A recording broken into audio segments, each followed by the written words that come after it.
I'd like to call Millis Town Meeting to order. My name is Bruce Canareggi. I am your town moderator. Thank you for the support.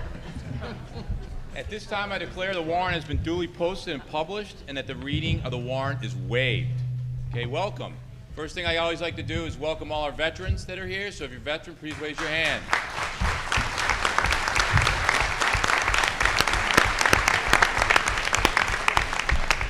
We're going to go ahead and start with the Pledge of Allegiance.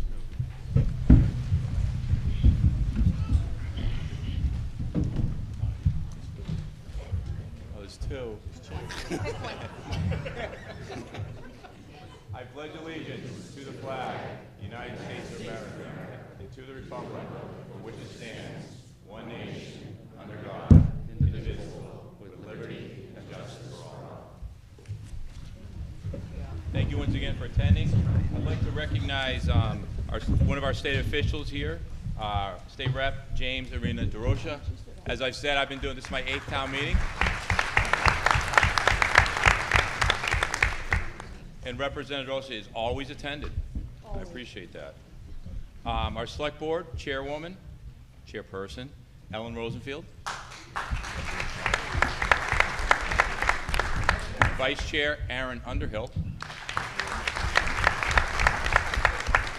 And Craig Scholes. I'd like to recognize Town Administrator Mike Jasinski. Does a great job in town. I speak with him often, and Town of Millis is fortunate to have him. Our Finance Director, Jody Kurzay. Acting Town Clerk, Kathy Smith. Town Council behind me is Steve Chapman. We haven't worked together before, but he'll learn, and I ask a lot of questions. I'm not afraid to. Our Finance Committee, led by Chairman Jonathan Lohr, Vice Chair Mike Crone, Clerk Peter Underhill, Joyce Moriarty, Jody Gazzone, Peter Berube, Kathy McGinnis,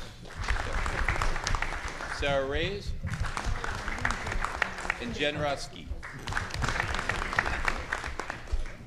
And special thank you to Susan Vera and all the tellers that are assisting out front that greet you on the way in here. They do a great job. I always like to recognize the Millis Police, Millis Fire, and Public Works as first responders. They're doing a great job. Okay, down to business. There are a couple items on the warrant that require a 2/3 majority. Normally, I would have a standing count such votes, but with the absence of this body, I can be authorized to declare an obvious 2/3 majority by voice. So I would like to, if you assent to allow me this authority, please say by saying aye. Aye. Opposed? No. Thank you. Motion carries. General rules for the meeting. This is governed by town meeting time and local bylaws. I will explain procedures as needed and will recognize requests for points of order. The first motion for each article is generally be made by the Finance Committee member. Those who make the motions usually have the first opportunity to explain their motion. All comments and questions shall come through me, the moderator. Please step up to the mic and provide your name and address. You need to go to the mic, A, so everybody else can hear you, and it's also being recorded for home. Additionally, as that said, my hearing is off as I was at the AC/DC concert last night, so I really need the mic. Thank you. Motions and to amend generally must be written, provided to me for review corrections. I will accept friendly amendments, and we will help with the procedures that we've done in the past. I will try to balance discussion as well as I can. Everyone will have a chance to speak on a matter, but at a certain point, I want to avoid repetitions, and I would ask that you do the same. Basically, what I'm saying, if on a particular topic, the thing's been brought up the same reason, we don't need to keep saying it, okay? Thank you. Everyone, let's see. There will be a max of 5 minutes at the mic. 5 minutes is a long time, so, but that's kind of like my general rule of thumb.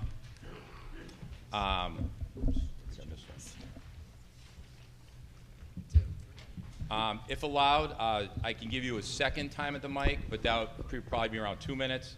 I may allow someone with new info to speak a third time, but by bylaw, I may limit I can limit to 2 by the bylaws in town.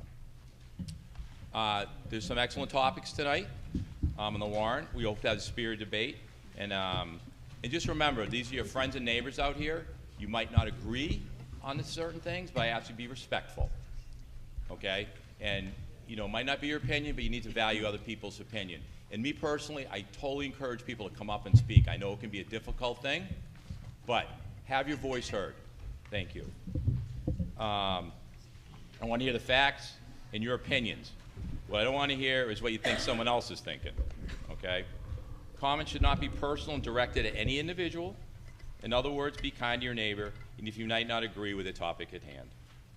We have many local officials between us, me and them. We got specific questions. I'm sure they'll be happy to answer them if we can.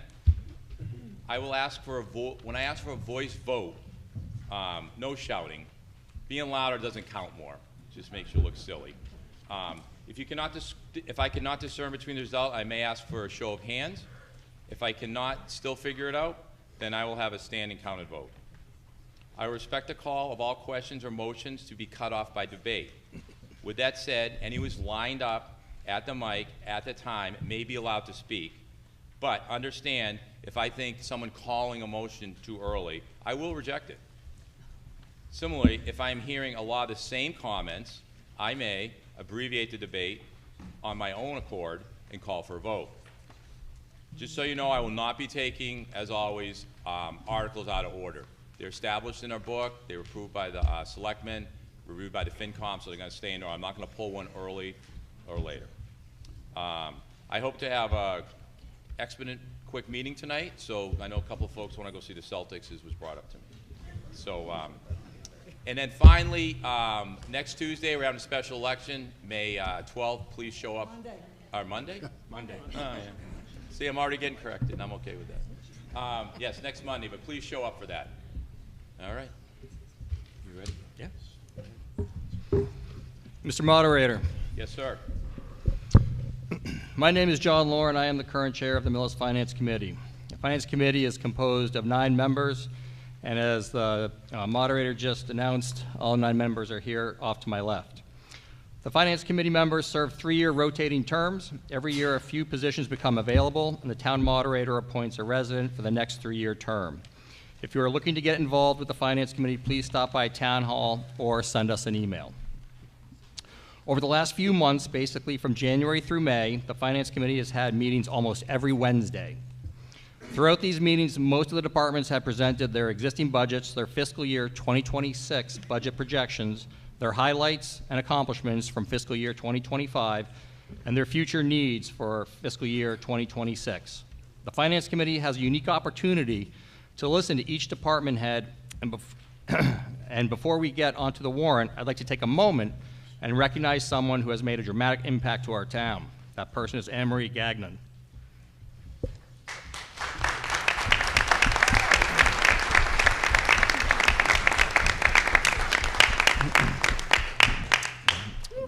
Bear with me here. Since joining the Millis Council on Aging in August of 2023, Anne Marie has sparked a powerful transformation in our community. Defined by energy, inclusion, collaboration, and care, with over 20 years of experience in leading senior centers, Anne Marie brings not only professional expertise, but a genuine passion for purposeful aging. Her mission is clear: to empower older adults to age with dignity, stay connected, and thrive through meaningful programs and services. Anne Marie immediately opened the doors, literally and figuratively. She extended the Council on Aging hours, welcomed guests from neighboring towns, and invited other Millis boards to the table, creating a true spirit of partnership. Her warm leadership has cultivated a vibrant, welcoming atmosphere where all seniors feel seen, heard, and valued. Under her guidance, the Millis Senior Center now offers daily fitness classes like Dance Fusion, Qigong, a fully equipped fitness room, and a thriving schedule of games including Mahjong, Canasta, and Bridge. She brought life to creative programs like the Bears Project, where over 700 handmade teddy bears have been donated to children and elders in need.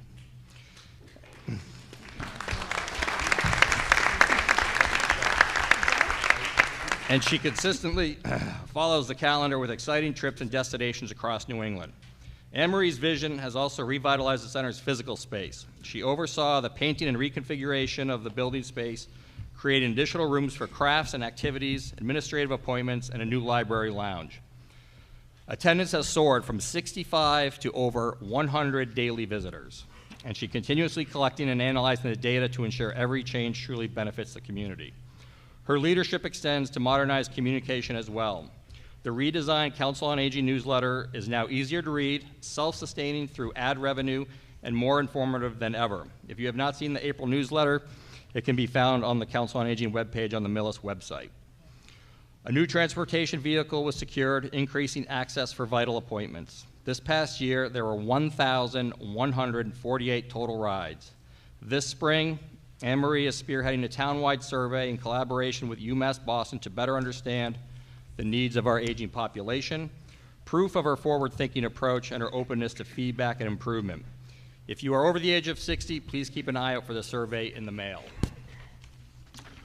What makes Anne Marie truly exceptional is her warmth and unwavering optimism. She listens, she acts, she inspires. Her dedication to collaboration, whether across town departments or with neighboring communities like Medway, has redefined what it means to serve our seniors. The Millis Council on Aging is thriving because of Anne Marie. If you haven't had the pleasure of meeting her, stop by the Senior Center downstairs at the Town Hall. You'll be greeted with a smile, inspired by her energy, and reminded of the power of community and care. Thank you, Anne Marie, for all you have done.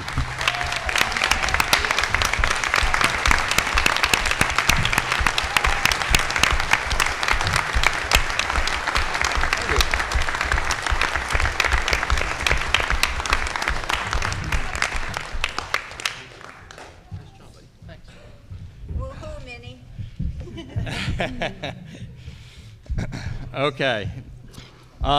Moving on, I want to thank the Select Board, School Committee, and Town Administrators who have provided financial details and municipal guidance throughout the entire process. We will be voting on 21 articles tonight. Our goal as Finance Committee is to review the town's budget, understand the needs of each department, recommend and vote on each article as a committee, and present each article at town meeting, and then have the residents vote on each article. So with that said, let's review the articles and start with Article 1, Peter Underhill. Mr. Moderator, Yes, sir. I move that the town vote to transfer from free cash the sum of $15,396.63 to pay the following unpaid bills incurred by town departments from the previous fiscal years. The Building Department, $4,920. Recreation Department, $314. Select Board, $545.18. Fire Department, $9,617.45 for the above-mentioned total of $15,396.63. A motion's been made. Any discussion? Second. Second. Mr. Moderator, Yes, sir. these invoices and bills have hit after we passed our previous fiscal year budget and our overages that need to be paid. This is a simple placeholder item in the warrant to pay unpaid bills. Thank you. Is there any further discussion on this? This vote requires a 4/5 majority vote. All's in favor, please say aye. Aye. Opposed? Motion carries unanimously. Mr. Chair, Yes, sir. I move that the town vote to dismiss Article 2. Second. Motion made and second. Any further discussion? Mr. Moderator, this article is again a placeholder put in place by the Select Board to pay for any overages or salaries not covered under previous budgets. It is not necessary for this fiscal year. Thank you. Any further discussion? All's in favor of dismissal, please say aye. Aye. Opposed? Motion carries unanimously. Mr. Moderator, Yes, sir. for Article 3, I move that the town vote to fix the compensation of elected officers, provide for a reserve fund, and to raise and appropriate, including appropriations from taxation and by transfer from available funds, all as specified below, the sum of $47,269,970.30 to defray charges and expenses to the town, including debt and interest, and a reserve fund for the general fund for the fiscal year beginning July 1st, 2025, with the following revenue sources. Taxation, $45,219,942.01.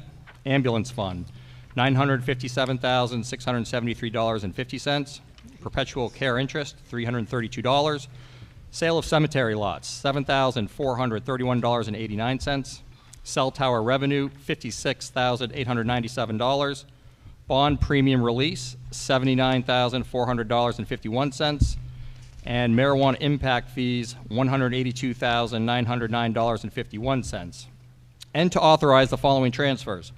Sewer fund indirect cost to the general fund, $266,269.48.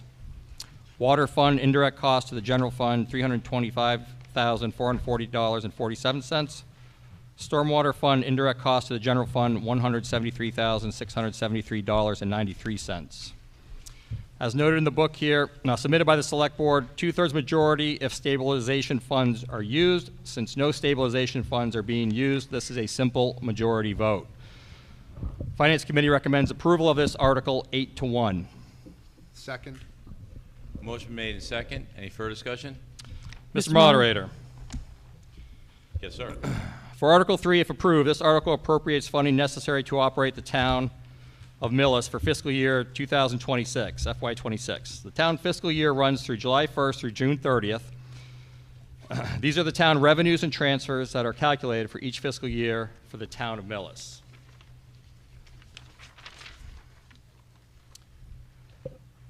The fiscal year 2026 budget is a 6% increase from the current fiscal year, FY25. Typically, the town budget has increased around 4% each year. Things are becoming more expensive. While inflation has come down over the past 2 years, cumulatively, it is costing more to run the town. Most of us see this with our own personal budgets, and it is no different at the town level. Between revenue of taxation, town growth, local receipts, the $47.2 million budget is balanced for fiscal year 26. Based on current numbers and looking forward to fiscal year 27, the town budget growth should come down to a more sustainable level. Within balancing the budget, there will be additional employees being added. One for the Department of Public Works, one for the Fire Department. There will be a new and improved organizational change, adding a Human Resource Department, which will be responsible for all human resource activities for the entire town, including the school. As the town changes over the years, the town's budget is adapting to those changes as best possible. The financial landscape will continue to change, but for fiscal year 2026, the town has a balanced budget. Thank you. Any further discussion? Mr. Moderator, Yes, ma'am. Kathy McInnes, 78 Island Road. I move to amend the budget that was just made by modifying 4 items under taxation as a revenue source as follows. Number 1, remove in its entirety the newly created line item entitled Human Resources in the amount of $189,500. Number 2, increase the police department line item entitled Salaries by $98,000 to the sum of $2,630,949.64 to fund 1 new police officer position. Number 3, increase the fire rescue department line item entitled Salaries by $79,000 to the sum of $2,601,073.50 to fund the new firefighter paramedic position. And finally, return the balance of $12,500 to the stabilization fund. Mr. Moderator, in the case of the police department personnel, the last increase in staff was 1 police officer in 2017. In 2018, there were 13,099 logged calls. By comparison, in 2024, there were 21,787 logged calls, a staggering 67% increase with no added personnel. In 2024, some of the... Mr. Moderator. Second. I'd like to let her finish. Please go on. So we get it. In 2018, Point of order. Yes. she's done giving her motion. She's now No, giving discussion. It needs to be seconded before she can I go through understand. discussion. Thank you. Giving her seconds to. I understand, okay. Thank you. Okay. Mr. Brewery's correct. Ms. McGinnis made a motion. I need a second on the motion, which Mr. Berube did. All those in favor of the motion to amend the budget, please say aye. Aye. All those opposed?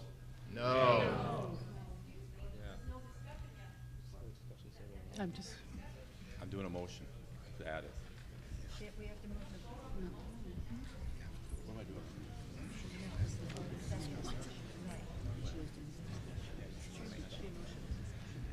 I'm doing it. Town council told me to do it.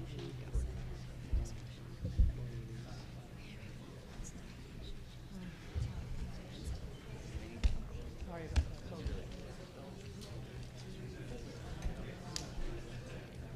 Maybe after I'm done with my comments, you can ask it if you Yeah, I repeat do. it. Because I'm I'd like to only- apologize. There was a vote taken, but it was not clear anyways. So I am going to allow further discussion on the motion at this time, before calling a vote. Ms. McGinnis? By me, okay? In 2024, some of the increase included 243 responses to the Anthology Senior Center complex, 151 incidents to the Regency at Glen Ellen, and 372 service calls to Stony Brook. Sadly, some of these calls included mental health issues that required 2 or more officers. Let's not forget that there was a fair share of despondent individuals for search and rescue, which required several officers. Again, a whopping 67% increase in logged calls and no increase in staffing. And, Mr. Moderator, in the case of our fire and rescue department, the year 2018 was the last time there was an increase in personnel from taxation and not from the department's so-called ambulance revolving fund. This fund was set up at our 2017 town meeting to pay for future purchases of ambulance and fire engine needs without the necessity of an override. I'd like to mention that if you knew that $890,000 each year is used from the ambulance revolving fund to pay for our vital fire and rescue personnel. It is legal to do this, but what happens when we need multi-million-dollar equipment that fund is being used for, but is now earmarked to pay employees' salaries? Mr. Moderator, regarding this newly created human resources line item, we were informed of an incident in which a consultant's determination was required. Then a study was commissioned that recommended this new position of Human Resource Director and 2 so-called Human Resource Generalists. Remember a few years ago when the Select Board determined the police and fire rescue departments were so understaffed that for the safety of all of us residents, they proposed an override to fund additional positions. My, how times have changed. I ask all of you hardworking, tax-paying folks here tonight, what is more important to you, to your family, and to your neighbors? Appropriately staffed public safety departments who will be there in your time of need, or a brand-new human resources department created at the cost of $189,500 in order to correct the deficiencies of the existing human resources personnel? Please put off creating these new positions at least until police, fire rescue, and the just as important Department of Public Works are appropriately staffed. Finally, Mr. Moderator, we were told that the town, quote, is one step away from a lawsuit, quote, as the result of insufficient knowledge by our existing human resources staff. What is more important to you? A lawsuit from a spouse or someone else because of the death or disability resulting from inadequate public safety staffing, or a lawsuit from a disgruntled town employee because existing human resource personnel were not there to do the job. I urge everyone to please let our elected officials know what is important to us. Please vote yes. Thank you. Thank you. Is there any further discussion on the motion? Mr. Moderator. Go ahead, Mr. Schultz. Thank you, Mr. Moderator. Is the mic on? Can you guys hear me? Okay.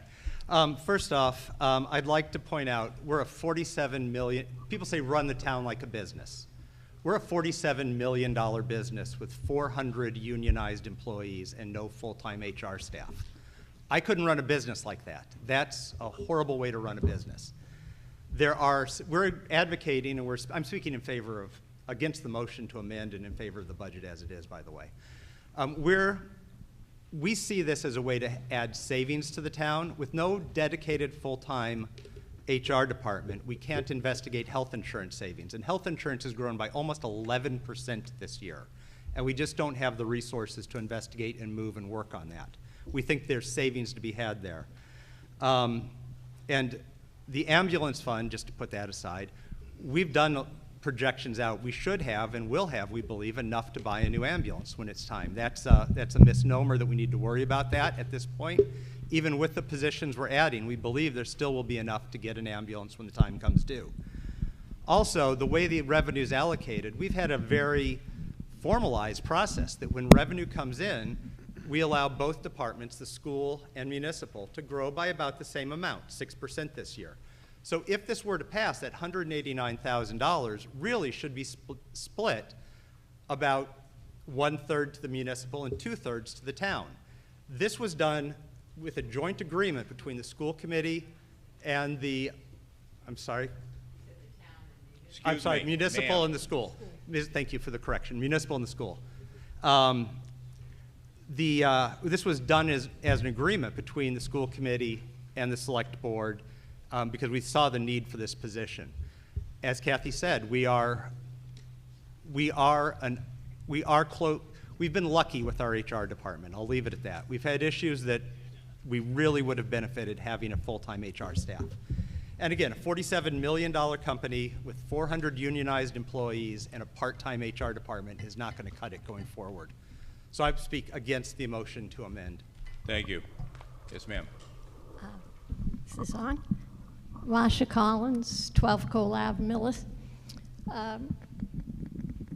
Was my understanding that 2 or 3 years ago, we upgraded a position in the general government to make it an assistant, assistant town administrator / human resource manager. So that was an upgrade. Is that correct? Anyone like to speak on that? I can Ms. yes, Rosenfeld? but I'll comment a little bit more when you're done, Marsha. Yes, Okay. yes, that was correct. So, That is correct. I mean, 190,000 we could really use in the town or put aside. Couldn't we just give an assistant, one assistant to that for human resource issues? So a year ago, or so ago, we added 10 hours to the assistant town administrator position. 10 hours to cover 400 employees. There's a study that came out a little bit ago that talks about a human capital benchmark report came out that for every 100 people in a business or a town, there should be 1.7 human resources devoted to that. That takes us to 6.8. We have 10 hours of a 40-hour, that's what, 4%? This is, human resources is more than just saying hi to the person that comes in. It is a full-time, more than full-time job to take care of all of the duties that human resources covers. So we're talking about, what are we talking about? Hold on, I gotta find my notes here.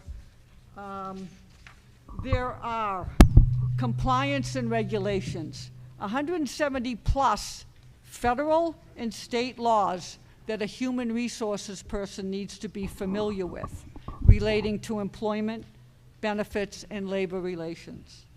Unions, collective bargaining agreements, and labor disputes. Strategic planning, aligning personnel policies with the town's goals. Human resource person manages the life cycle of all employees. That is onboarding, performance reviews, conflict resolutions, personal procedures, collective bargaining, knowledge of Fair Labor Standards Act, Medical Family Leave Act, Americans with Disabilities Act, Workers' Comp, and special accommodations. In the schools, there's additional knowledge of district compliance with teacher and administrator licensure, relicensure, the Massachusetts Teachers Retirement Systems. I can go on and on. I have pages and pages.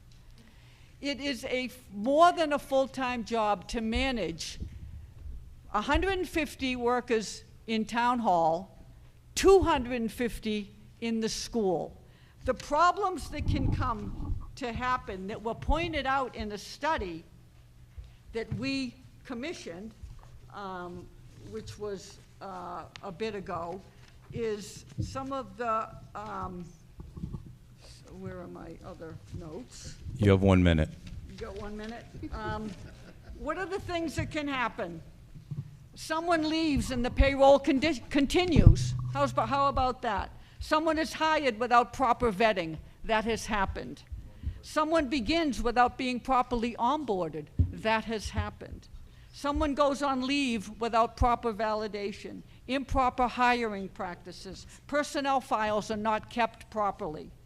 It goes on and on and on. This is from a study that we had done with grant money. We need to address this now.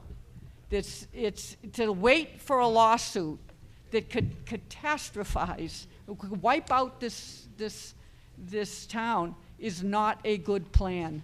The time is now, and the savings, I guarantee you, will pay for the police officers in the very near future. Thank you. Thank you. We all set?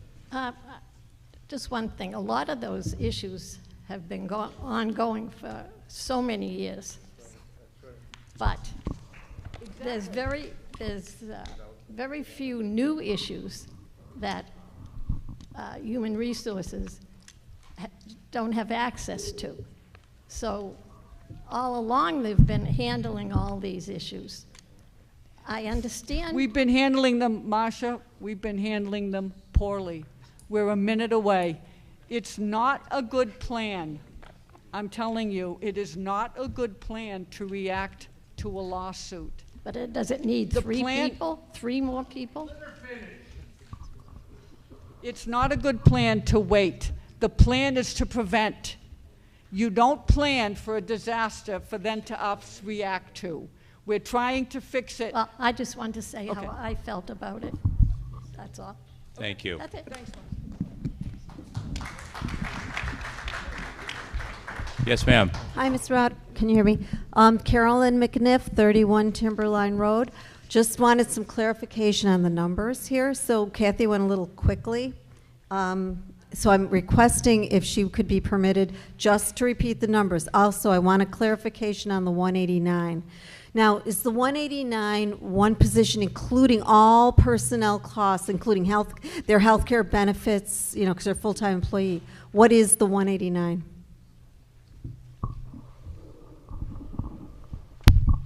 Yes, sir. Thank you, Mr. Moderator. The 189 is made up of several positions. The first and primary is a human resource director. And that's estimated approximately $100,000 per year for a salary. The next is a benefits administrator, and that's for the municipal department. We already have someone that carries out a large part of that function, but this would upgrade that position slightly, and approximately only $6,000 to $8,000. And then there would be a brand new benefits coordinator at the school department, and we estimate that at approximately $60,000.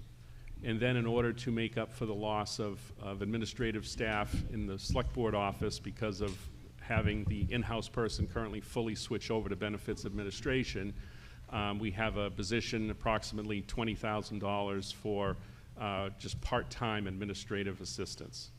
And that would include, there would be basically 2 new benefited positions total within the department. So it's sounding to me like you're just talking salaries here.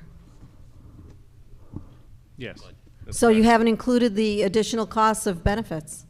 Their health care insurance? We don't generally include those within the individual budget line items. So those would be within the benefit line item within the overall budget. Okay, so we're talking about a reallocation of tax revenue money that we have of the 189 to police, fire, and the other things, Kathy, and you're going to clarify. Okay, thank you, Mr. Moderator. Thank you. Thank you. Moderator? Yes, Mr. Could I elaborate a little further on that? Yes, sir. Thank you. So I just wanted to reiterate a little bit what Selectman Schultz had said in regards to the municipal school revenue sharing. So essentially, we have a long-standing agreement with the school department that essentially there's a certain percentage of an increase within each. So I think it would be the policy of both the school committee and the select board that if this was eliminated, those funds would either just go back into stabilization or free cash, or they would be split approximately 1/3 for the municipal departments and 2/3 for the school. But I do want to touch upon a little bit the financial aspect of this, which again, the select board chair mentioned. We expect this change to actually pay for itself many times over. With this change, we'd be able to have more cost-effective health insurance options for the town, because we'd have people that would have much more time to commit to researching our town's health insurance options, to look at the proper planning for full-time versus part-time staffing models within the town and school departments, to try to reduce the number of benefited employees within those departments. We would research and initiate programs aimed at reducing the use of the town's health insurance through health insurance opt-out programs and other incentives to try to take our employees off of health insurance and put them on their spouse's health insurance, which would save the taxpayers here a considerable amount of money. And we'd also be looking to initiate wellness programs for the employees, which would improve their health, productivity, and would reduce the amount of sick leave that those employees would take. And so essentially with those additional tasks, we expect that the current cost of this addition, which is probably with the benefits in the low 200s, that would save upwards of $500,000 to $1 million within a couple years for the town. So this is something that would pay for itself in a fairly short amount of time. Ultimately, it's the decision of the voters. We think it's, the board and I have discussed it, and we've reviewed the detailed report, and we feel that this is by far the best approach for the town. And I would also note that few, if any, towns around here operate without a human resource department. Thank you. Mr. Moderator, if I can just, in conclusion, please, many Do of this, many, you have new information to provide? well, I just would like to, you were allowing rebuttals.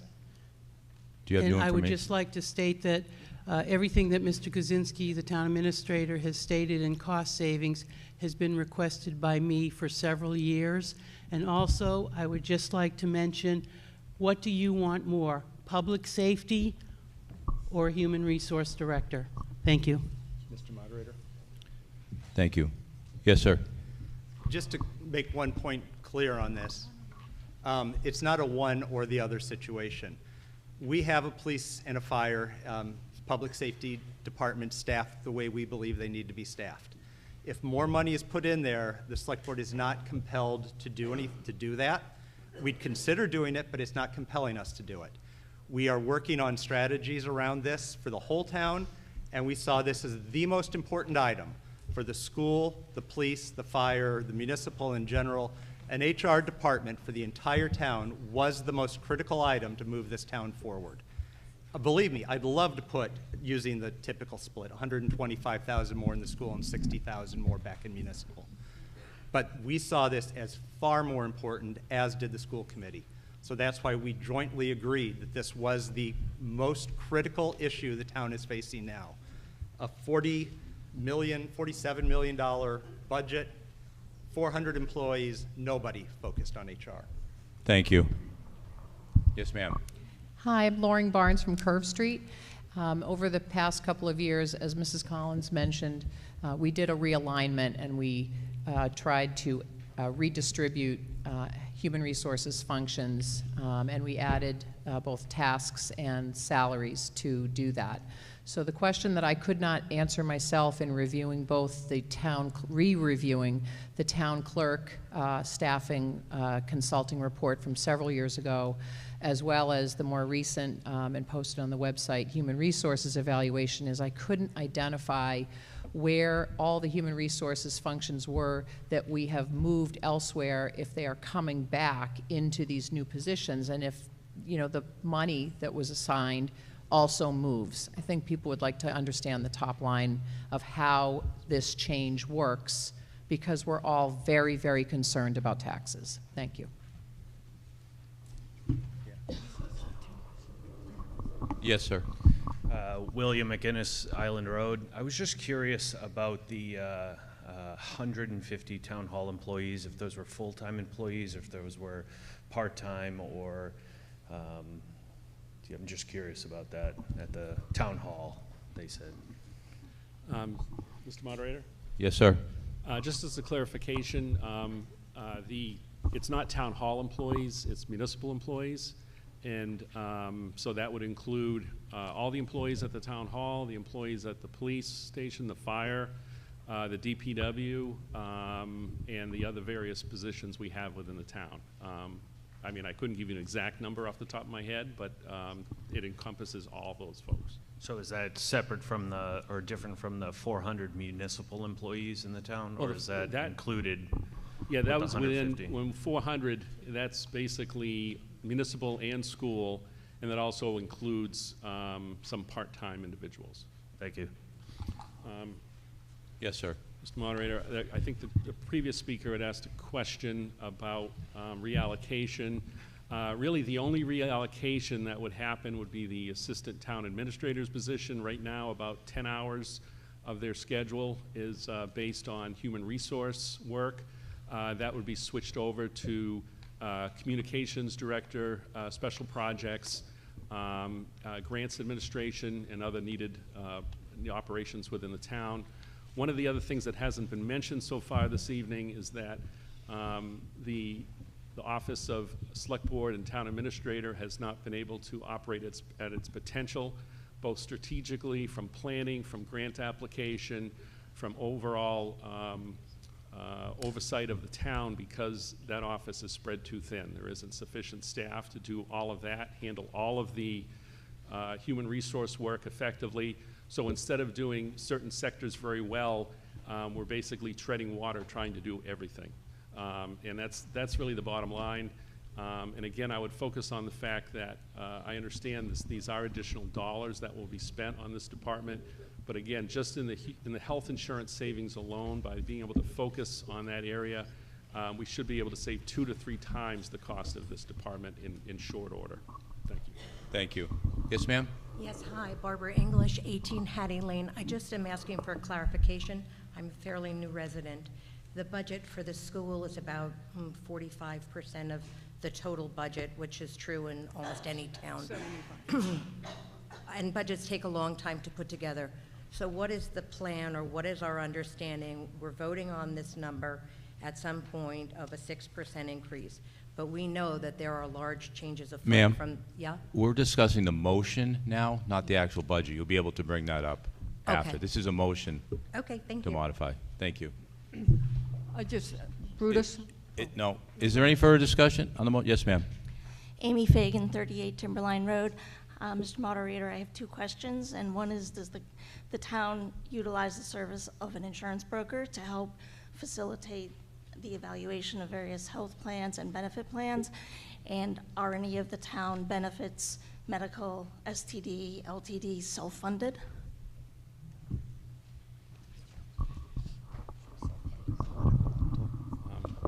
Yes, sir. Mr. Moderator, the town is not self-funded. We do have health insurance through the GIC.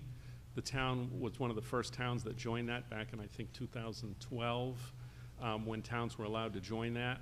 And certainly, we don't currently use a broker, but certainly that would be That will be looked at as part of our review of health insurance in the Human Resource Department, is to see in what areas a broker may be of assistance to the town.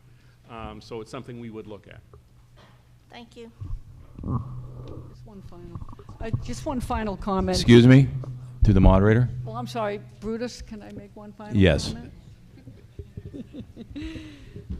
Still love you. One final comment. Somebody mentioned that the HR is being handled. It's been handled like this for many, many years. Yeah, there's a lot of things here that have been handled for many, many years. The worst thing I can hear in my life is when I say, why are you doing that? And they say, well, this is the way we do it. We've always been doing it this way, whether it be right or wrong. We've gotten away with a lot because, again, we do more with less than anybody I know. But we are operating 400 people, and we have in town hall, we have the town administrator, we have the assistant town administrator, we have a benefits coordinator. The only one that has any training at all in HR is the assistant town administrator, who tries to devote 10 hours to it in between changing light bulbs. In the school, we have a superintendent, we have an executive assistant, and we have a director of finance and HR. All of them share managing 250 people that come and go with all kinds of whatever's got every person has going on, none of whom have any training in HR. When I say that this is a disaster waiting to happen, I'm not kidding. I'm not an alarmist. But this is. We've been fortunate. I don't want to push our luck. This is the most important. Craig said it. We believe it. So please be deliberate on the vote. Thank you. Thank you. Any further discussion? Ms. McGinnis, can I get a copy of your motion? Sorry? Can I get a copy of your amendment to read? It's presented.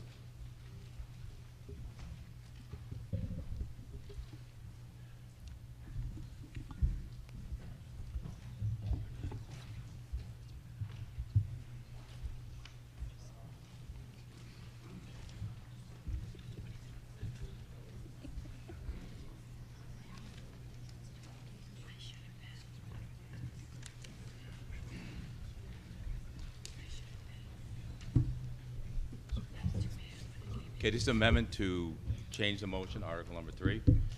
I move to amend the ballot that was just made by modifying 4 items under taxation, a revenue source, as follows.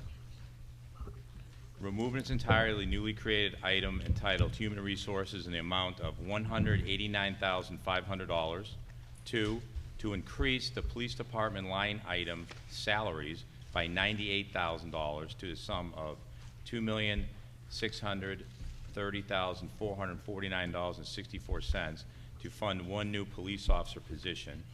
3, increase the fire rescue department line item entitled salaries by $79,000 to a sum of $2,601,073.50 to fund 1 new firefighter paramedic position. And finally, 4, return the balance of $12,500 to the stabilization fund.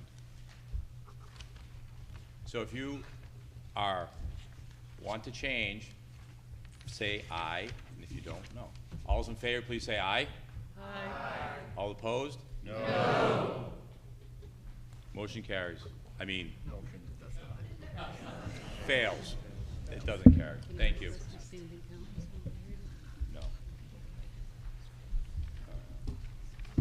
Is there any further discussion on the budget? I'm just going to request a quick clarification. The budget as it stands now is put together over a long period of time. We know that have been large changes to funding coming from the government. I don't think the state has been able to decide that yet. Is the number for what Millis gets in state aid, is that already figured in here? Would that number change, and then would that change what we're all being taxed for this year? Mr. Moderator. Mr. Schultz. Yeah, we were very, very optimistic with the state aid number. We put in a 0% increase from the prior year. So, no, I think we're safe with state aid. It's not going up any. And even if it went down, it would not change your tax rate. The tax rate's totally separate. We get most of our money through taxation, and Jody can give us exact numbers, I'm sure, but most of our money through taxation, some of our money through local receipts, and some from the state. We assume that the state wouldn't go up any from the previous year. And and none of those numbers include any federal money either.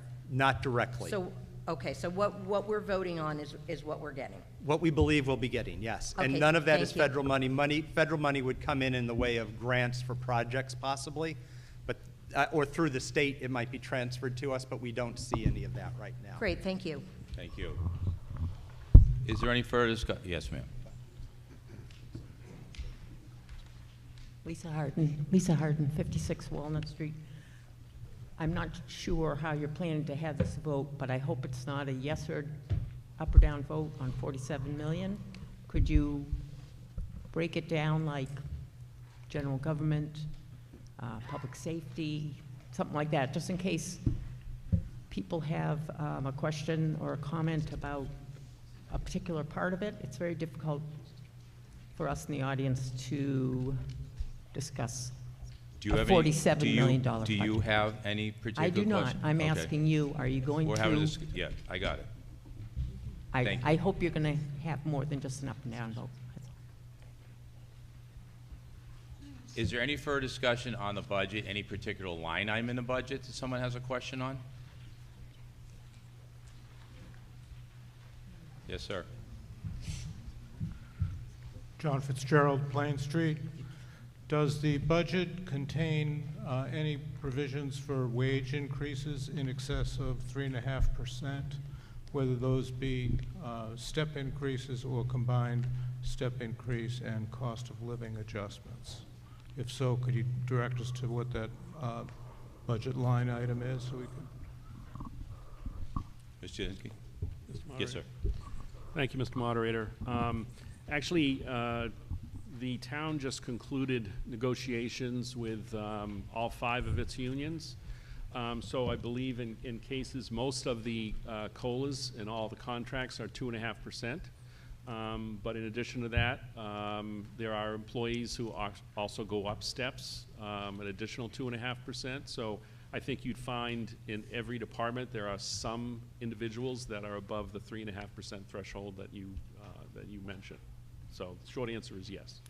So do the voters, Mr. Moderator, have an opportunity to reject giving workers more than 3.5%? Is that possible, or has the ratification of the collective bargaining agreements rendered our opinion moot? Mr. Moderator? Well, I'm not an expert on it, but Mr. Moderator? there's contracts in place that has to be, and we're voting on the total budget right now. So not line item, not individual contracts. Yes, sir. Yeah, Mr. Moderator, the purview of approving collective bargaining agreements sits with the select board and the school committee for the teachers and everybody else for us. And we have approved those contracts. So if the budgets were reduced, it would not result in contractual changes to wages. It would reduce in staff reductions. So is it the case then that there are 2.5% wage increase, cost of living plus 2.5% step increase for employees in this budget, so that the town is being asked to approve 5% wage increases to all of its employees? Is that correct? Mr. Schultz. Mr. Moderator, as our town manager, town administrator said, 2.5% COLA across the board for all of the municipal staff. I don't know what the teacher salary settled at. I don't know if it's settled. And then some staff, because of steps, get another 2.5%. Not every staff, but some staff. It depends on where they are in the step schedule. Thank you for answering my questions. Thank you. Any further discussion on the budget? Okay, we're going to take a vote. All those in favor of the budget as presented at, there's always a phone. Budget's presented at $47,269,970.30. Please say aye. Aye. All those opposed? No. Motion carries. Article 4? Mr. Moderator? Yes, ma'am. I move the town vote to raise and appropriate from sewer department receipts the following sums to operate the sewer enterprise fund beginning July 1, 2025, including a reserve fund or take any other action in relation thereto. Salaries and wages, $292,425.12. Expenses, $1,410,076.48, for a total of $1,702,501.60. And Mr. Moderator, a simple majority is required. Second. Motion made second for a discussion. Mr. Moderator, the requested amount is needed to operate the sewer department for FY26. Any further discussion on Article 4? All those in favor, please say aye. Aye. Opposed? Motion carries unanimously. Article 5. Mr. Moderator, Yes, ma'am. I move that the town vote to raise and appropriate from water department receipts the following sums to operate the Water Enterprise Fund beginning July 1, 2025, including a reserve fund or take any other action in relation thereto. Salaries and wages, $560,440.33. Expenses, $2,061,133.67, for a total of $2,621,574.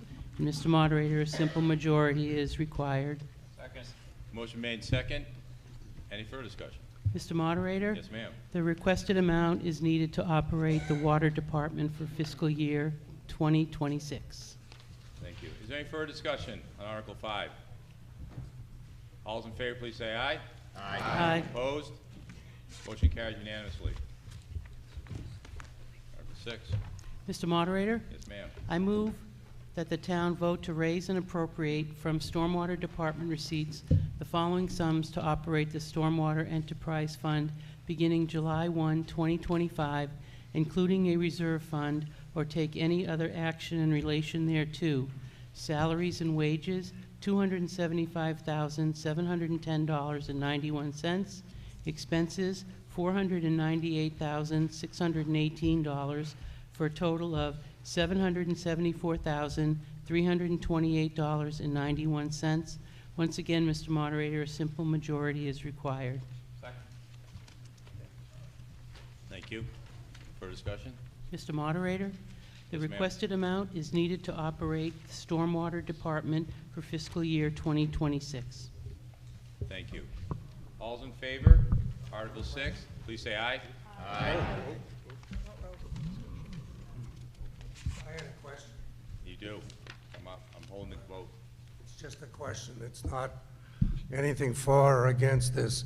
But my question is on Article 6 and the similar ones that we went through before on the details of the warrant. It simply says to vote to raise and appropriate available funds, a sum of money. And then when we get here, we talk about a particular dollar amount. Is there a reason why the dollar amount was not put in the warrant?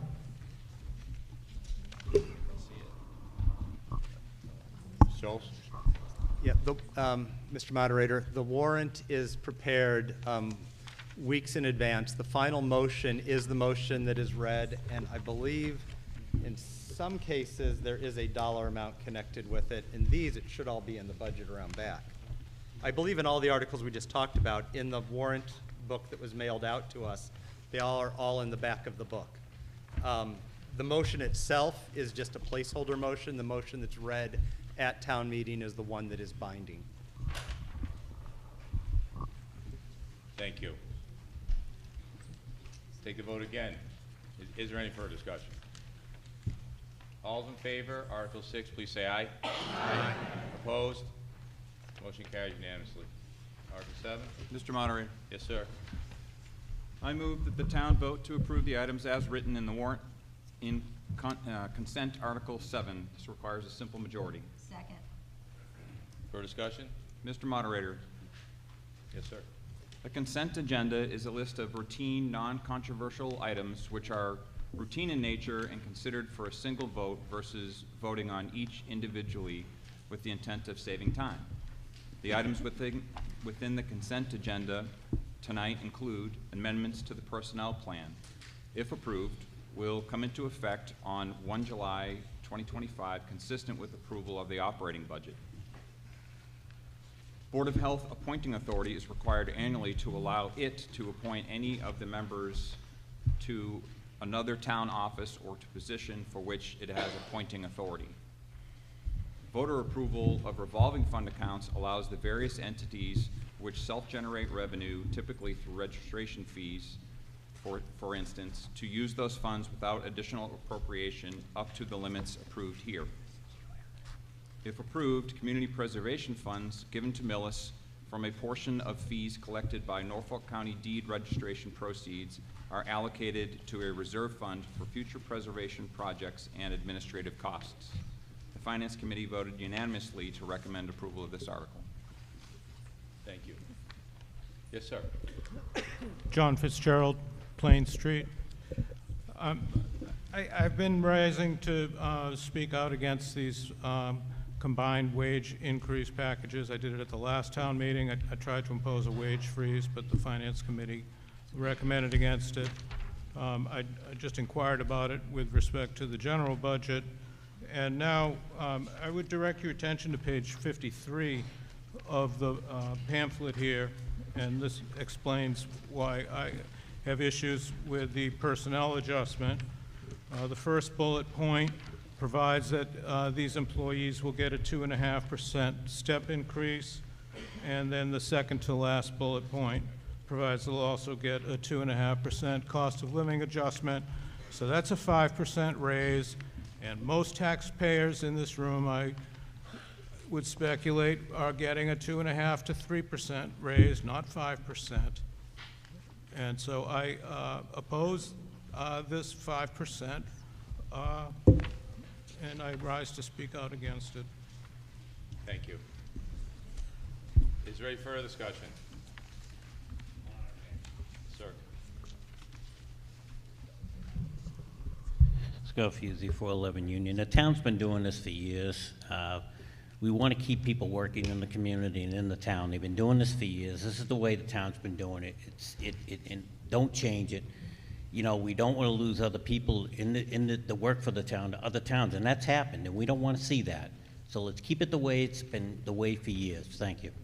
Thank you. Any further discussion? Article 7. All those in favor, please say aye. Aye. Opposed? No. Motion carries. Mr. Moderator. Yes, sir. I move that the town vote to transfer from free cash the sum of $363,060.50 and transfer from the Water Enterprise Reserve Fund the sum of $24,707.50 and the transfer from the Sewer Enterprise Reserve Fund the sum of $24,707.50 and transfer from the Stormwater Enterprise Reserve Fund the sum of $24,707.50 for a total sum of $437,183 to fund the following capital items. The first one, animal control, $80,000 for a new animal control vehicle and equipment. Second one, DPW, 3,500 dump truck with plow and sander for $98,830. Fire department, UTV and trailer for $88,272. Fire department radio console, $75,081. Library, HVAC repairs and upgrades, $32,000. School, Section 7D van, $63,000 for a total of $437,183. And to authorize the Select Board to dispose of old vehicles or equipment by outright sale, trade, auction, and otherwise, and that the proceeds from such disposal be applied to the purchase price of the vehicle or equipment. Submitted by the Select Board, simple majority. The Finance Committee recommends approval of this Article 9-0. Is there a second? Is there a second? Second. All further discussion. Mr. Moderator. Yes, sir.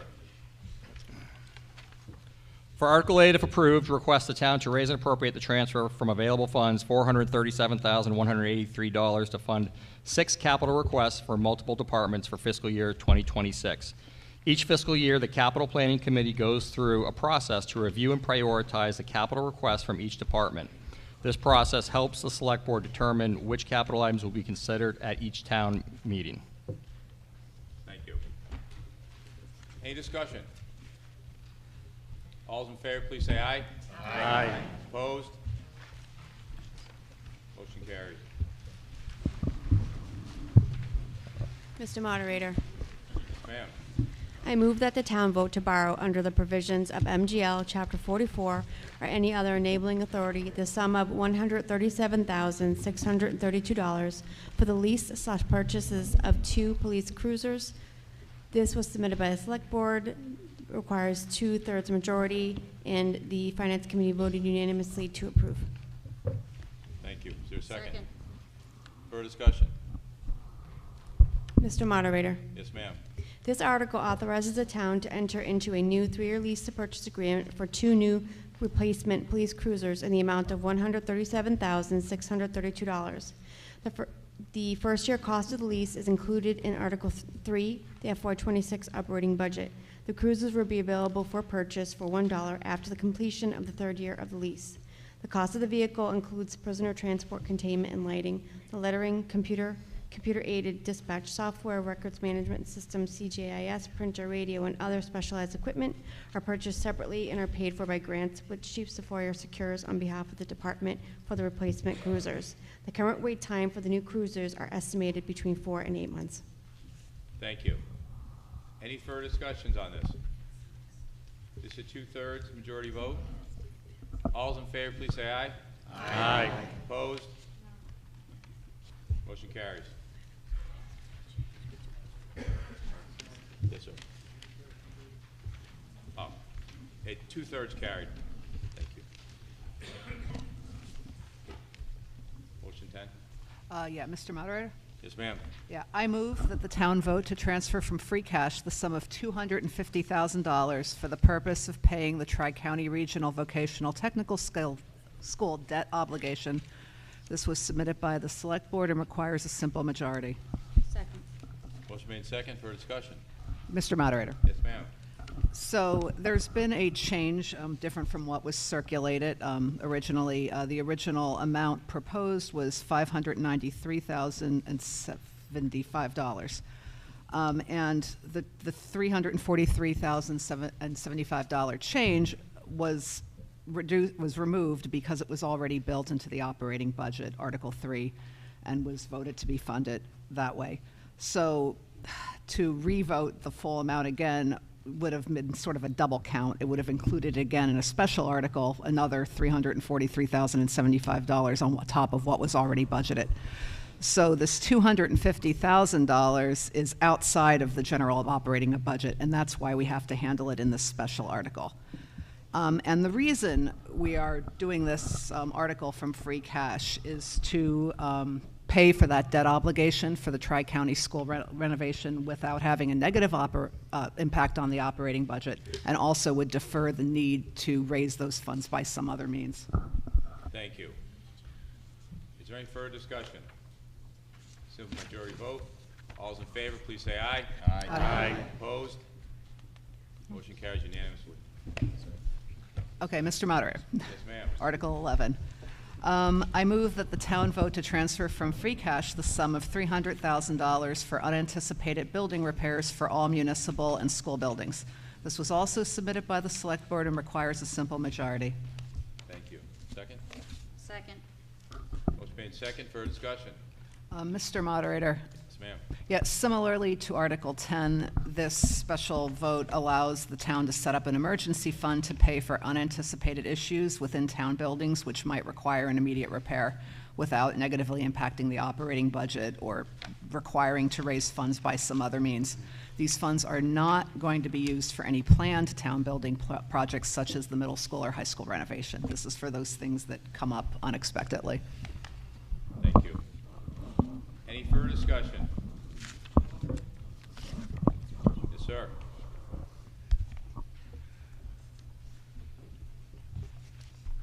Jim Angelo, 34 Lavender Street. If we don't have any unanticipated repairs needed, does the money come back to the general fund, and where does it get used? Go ahead, Mr. Schultz. This would establish, Mr. Moderator, this would establish a special fund that runs until the money runs out. So if it's not used this year, we can carry it over to next year or the year following. We had a glut of funds in free cash, $3.5 million of free cash this year, and this is a way to set some of that aside for unanticipated repairs over the next several years even. Mr. Moderator? Yes, sir. And there's a guarantee that it only gets used for repairs, not for any other school issues. Mr. Moderator? Yes, sir. This doesn't relate to the school directly at all. It could. I mean, if the boiler fails at the school, this money could be used. But it's for something unanticipated. It does not, I don't know why school is referenced in it, but. What I'm asking is if they have $300,000 at the end of the year and they need a teacher. No. Well, first no, off, it's no. not, Mr. Moderator, it is not for the schools. This is for everything. It's not for police, it's not for fire, it's for a building. So if the police need a boiler, yeah. If the school needs a boiler, sure. A new freezer, that works. But anything that's anticipated, we have the boiler with the Capital Planning Committee on a scheduled replacement plan. We have vans on a scheduled replacement plan, but we have an aging HVAC system which is not on a scheduled replacement plan yet. It's a few years out still. But if it were to fail, we would need to replace that. So that's what this money is set aside for. Just for buildings. Thank you. Any further discussion on the motion? All those in favor, please say aye. Aye. Opposed? Motion carries unanimously. Mr. Moderator. Yes, sir. I move that the town vote not to approve Article 12. Would you, Motion made second. would you like me to read the article as written, or we can just say as written, Mr. Moderator? Would you like me to read the entire Article 12, or can we say as written? As presented, we don't need to read it. As written, okay. With your patience, Mr. Moderator, the chair of the Finance Committee has asked me to read the majority and the minority opinions on this, as this was a contentious issue. I will start with the majority report. Every member of the Finance Committee agrees that there is a vulnerable portion of the senior community here in Millis that needs financial assistance in regard to their tax burden. But the majority of the Finance Committee agrees that this article is not the way to do it. Exempting a portion of the community from paying taxes on a specific line item in the town's budget sets a dangerous precedent, no matter how many requirements are put in place as safeguards. It will lead to others petitioning the town for their taxes to not go towards specific town services that they do not use or do not personally approve of. We already control what our taxes specifically pay for by electing our select board, who then put together the budget for town meeting. And again, at town meeting tonight, when we vote on annual town budget like we just did for Article 3. The budget is discussed exhaustively at several select board meetings, as well as multiple finance committee meetings, where we seek and value public input and questions on how your money is spent. Our money is spent. Also, another consideration is the long-term financial impact of this article, because it's unknown. There's no limit to the number of seniors who may end up qualifying for this exemption, and no controls to correct any issues that arise from any unforeseen budget impacts that come from passing this article. Members of the Finance Committee who recommended dismissal of this article believe if the Select Board instead presented an article similar to the existing senior tax exemption program with additional breaks for the struggling senior population, rather than the specific exemption for future school building projects, this article would gain wider support.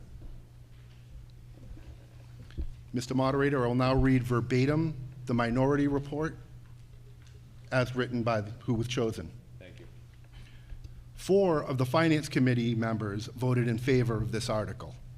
The reasoning centered on the benefit of the article to those elderly homeowners who meet the 6 requirements, including income, age, years as a homeowner in Millis, and Board of Assessors approval, and that such benefit outweighed the cost of the article to the other homeowners of the town, which was estimated to average approximately $50 to $75 a year. Thank you. Thank you. Is there any further discussion on this? Okay, this is simple majority. I want to. Mr. Moderator? Yes, sir. Yeah. Thank you, Mr. Moderator.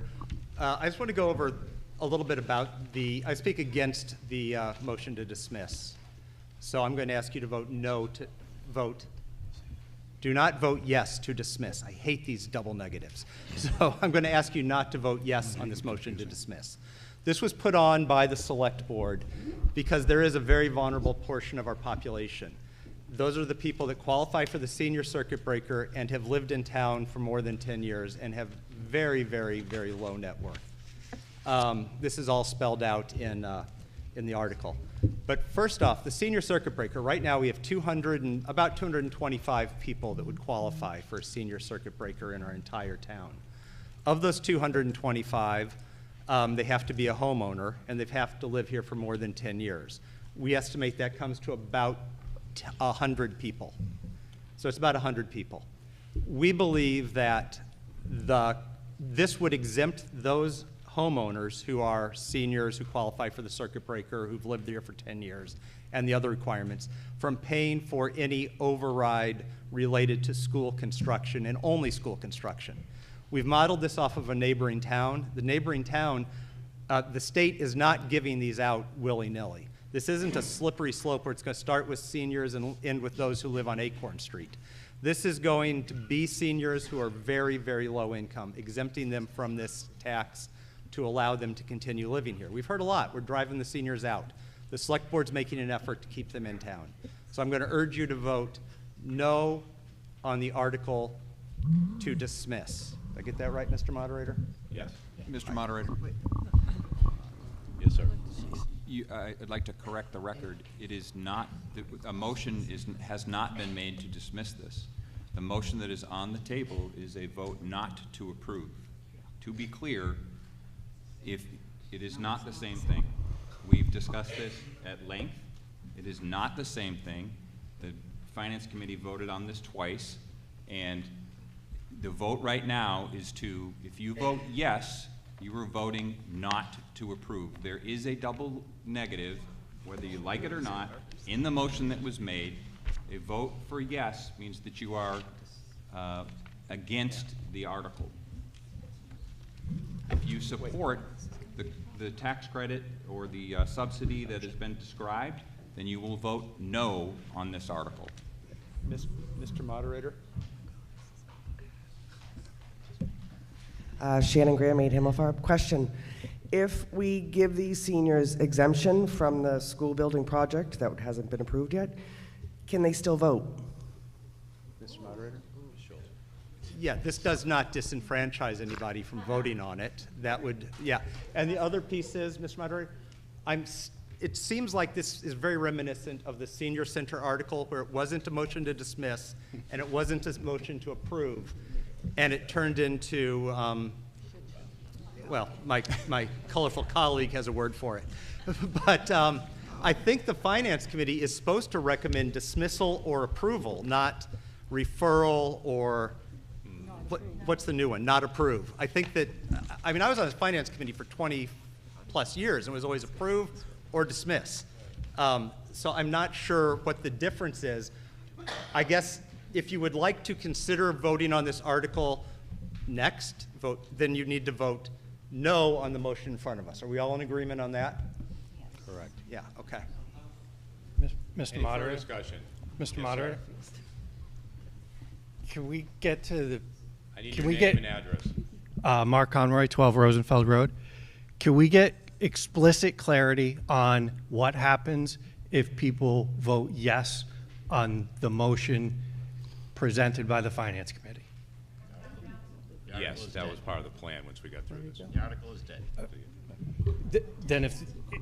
Then if what the Finance Committee member just said is, if people vote yes, the article is dead, it's the same as dismissing the article. Correct, that's the way it's explained. That's correct. Okay. So if you vote yes to this motion, the article... A yes is a no. Yeah. Thank you. In simple Mi- terms. Yes, sir. Edward Ginn, 24 Glen Ellen Boulevard. I don't think I'm dumb, but I'm dumb right now because I don't know how a simple thing can be so complicated. I don't understand. Is there a motion to approve the article, or is there a motion to dismiss the article, and what are we doing? It's a motion not to approve. Thank you. Yes, sir. I basically had the same question as that gentleman. So can we please clarify if a motion has been made to dismiss this article, or if there's a motion just to vote yes or no on the article as written? And I would appreciate town council's opinion on this. Sorry, John Barry, 6 Paddock Lane. The motion not to approve is the functional equivalent of a motion to dismiss, and sometimes that's called a motion to postpone indefinitely. So if you vote yes, the warrant article will fail. If you vote no, then a further motion could be made. Yes. Okay, so if you vote, just to say, if you vote yes, then this motion goes away. We can't then come and say, okay, and put it to the people. So if you vote no, then there's no way to know how you would have voted on the article, correct? Yes, if they vote yes, there's no way. If you vote yes. Yes, but I'm sorry. If you vote, my point is, I would like you to vote no.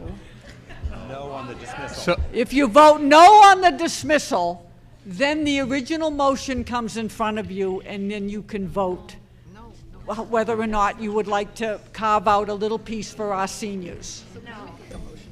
Am I not correct? You're correct. I am correct. If you vote no on this motion to dismiss, I know they don't like to call it motion to dismiss, but it's a motion to dismiss. Let's clarify it. It's a motion to dismiss. It takes the right away from you to vote it. You're just dismissing it right now. So you're actually voting it. So, but let me just say this. Some of the numbers that were put out here to say that it's a 50 or 75 burden on the rest of us, that's not true. Nobody knows what that is. We've been kicking around numbers of anywhere between $20 and $30. So to say it's 50, 75. This was an attempt by this board to keep people that have lived their whole lives in this town, that are on limited income and want to stay here. They don't want to leave. They love it. We all love it. That was the intent. And there are a lot of parameters and hoops you have to go through. And you can't have a home greater value than this. You can't have IRAs tucked away where you're a billionaire. You can't have 3 homes, one on the Cape and one here and one here. There's a lot to go through. 1 minute. You need to renew it every year. You need to be approved on the circuit break. It's not easy. It's not a lot of people. And we just thought that it was an attempt to at least not have the school reno push them out of town. That's all. Mr. Moderator? Ma'am? Mr. Moderator, Nicole Riley, Village Street. Is it possible for the Finance Committee to withdraw their motion and restate a motion in the positive and make a recommendation whether or not to approve that article, so that because we've heard yes means this or yes means that. Can we simply have an affirmative motion that says a vote yes will pass the article and a vote no will not pass the article, and it is the Finance Committee's recommendation? Is that possible? Mr. Moderator? Mr. Moderator? Could we ask Town Council to answer the following question?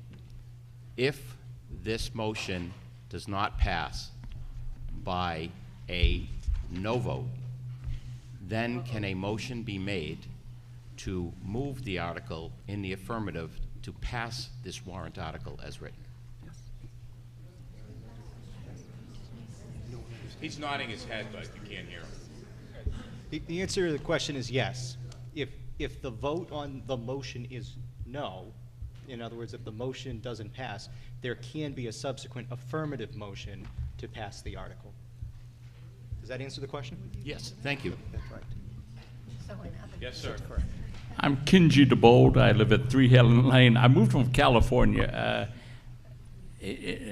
So I just feel like if there's some seniors that are hurt, I'm a senior, I'm 65, I love a tax break, but if there's some seniors that are really on the level of, and you have to qualify for it, then, you know, I don't have much of a problem for giving somebody that is really on the edge, you know, of living and existing, to give them a little tax break. Thank you. I think we're just, you know, the federal government, the whole nightmare. We're not getting into that tonight. No, Doing this. I just say, you know, if there's people living on the edge, then, you know, throw them a bone, man. And welcome to Millis. Yes, ma'am. Christine McCaffrey, 21 Jameson Drive, former member of the Council on Aging and former member of the Senior Center Building Committee. We went through the same sort of difficulty in understanding how to vote for the Senior Center new building with the Finance Committee. They made it so confusing. To me, you're making it the same confusing issue today. These are our seniors, and it seems that every way we can, we try to do nothing for the seniors by making votes that no one can understand. Could you please, Mr. Moderator, say what happens directly. What happens if the town votes yes? And what happens if the town votes no? There has to be a simple answer to that. There can't be a convoluted answer. That's not the way we work. Mr. Moderator. Mr. Lohr is going to attempt to. Let me take a stab at this here. So this is confusing 100%, and the reason why it's confusing is because we had 5 against for 4 votes for it, to approve it. So hang on. So because of that, that was a recommendation of not to recommend it, okay? To all the discussion we're having about not recommending versus dismissal, we've talked about that as a Finance Committee for an hour 3 weeks ago, an hour today, and probably an hour in between. So if you vote yes on this, because it's a double negative, that means that there will be no senior tax exemptions for any school projects going forward, okay? If you vote no, that means seniors who qualify will get the tax exemption. No. Mr. Moderator? Mr. Moderator? Say again? You'd have to take a... Okay. Mr. Moderator? I tried. Hey. Mr. Moderator? Folks, Mr. Moderator? this is small town government. This is what we've been doing for 350 years, okay? That's why we got to work through it. Yeah. He is correct. If a yes would make it go away, a no, it could be brought up again to be voted on. True. Yes. That's correct. I'm correct. He said it. You got it. Ma'am. Stop now. And I'm sorry for the confusion. I get confused on it too. I know. I just, as I said, the seniors need a break. Could you just, Mr. Moderator, you just said that, and then he said something before, and someone else said something before. Could you please just say exactly what's going to happen with the votes? When I call for a vote, if you vote yes, it goes away. It doesn't happen. If you vote no, it could be brought up again to be voted on. Doesn't have to be, but it could be. Mr. Moderator, move the question. Mr. Moderator, if we vote no, it can be brought up again. When can it be brought up again? Tonight. It could be brought up tonight. Will it be Immediately after. done directly after the vote is taken? Yes. someone will stand up and make a motion for a new Mr. article. Moderator, the question has been moved. I haven't recognized you. I'm listening to her. Yes, ma'am. Yes. Do you have anything else to add? So is that what will happen? It could. Okay. I didn't say it would. All right. You asked about I possibilities. would like an answer.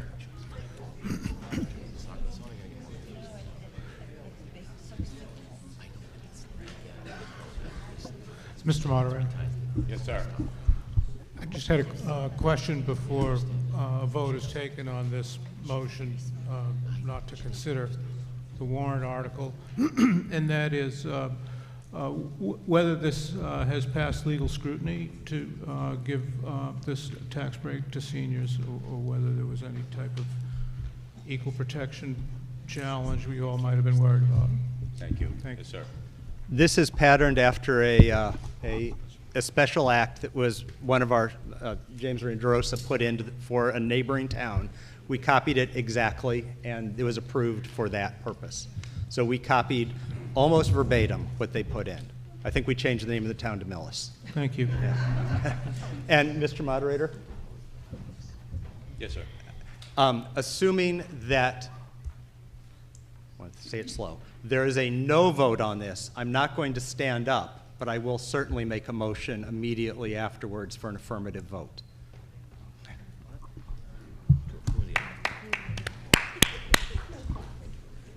Oh, there is clapping. I just clapped. No clapping. Basically what they're saying, oh, Mr. Moderator? Yes, ma'am. Joyce Boyard, ooh! Joyce Boyardi, 206 Orchard Street. All they're asking you to do is make a decision whether you want to approve their dismissal or not. If you don't want them to approve the dismissal, then we can discuss it. Somebody can bring it up and discuss whether we do or don't want to offer the tax break. I am, thank you. Excuse me? Mr. Moderator. Yes, sir. I move the question.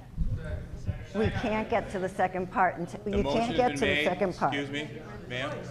A motion made and second to move to 2/3 majority vote. All's in favor, please say aye. Aye. All's opposed? No. 2/3. No, that's not 2/3. Good question. The debate, I did not determine 2/3, so the debate continues. Mr. Moderator? Anybody else to discuss this? Mr. Moderator? Yes, sir. I would like to make a motion to approve Article 12 as written.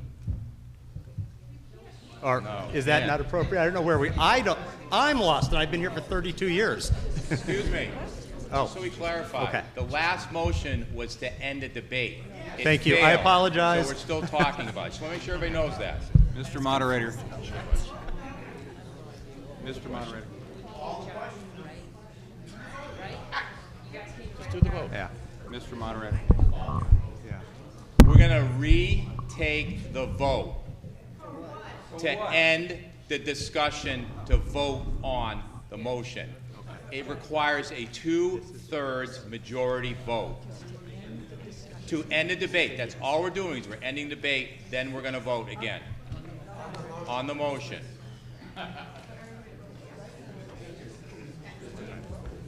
All those in favor of ending a debate, please say aye. Aye. All those in favor of continuing debating, please say no. All right. No. All right, now it's a no. All those in favor, please say no. Opposed? Motion carries unanimously. Debate's over.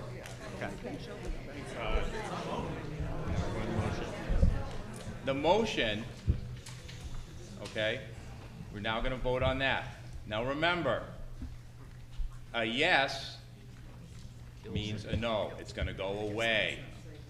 A no means it could be brought up again. Okay? All those in favor of dismissing, please say aye. Aye. All those opposed, please say no. No. Noes have it. It's a simple majority. The noes have it. Mr. Moderator? Yes, sir. Mr. Moderator, I move that we approve Article 12 as written. A motion's been made and seconded. All's in favor? Aye. Aye. All's opposed? No. No, there's a motion to go forward. All those in favor? No, it's not. No. I know. The motion to approve the article. Mr. Moderator, my motion was to approve the article as written. Okay. Yes. A motion's been made to adopt the article as written. Is there any further discussion? Mr. Moderator? Yes, sir. For all the reasons I was opposed to dismissing this article, I'm in favor of approving the article. It's going to help about 100 seniors in the town. It's going to cost those of us that are not low-income seniors. It's getting to the point I can't even say those of us that aren't seniors. But those of us that aren't low-income seniors, it's going to cost us $25 to $35. There's a number in there per year if the school project goes forward. It only applies to school projects. There is no slippery slope.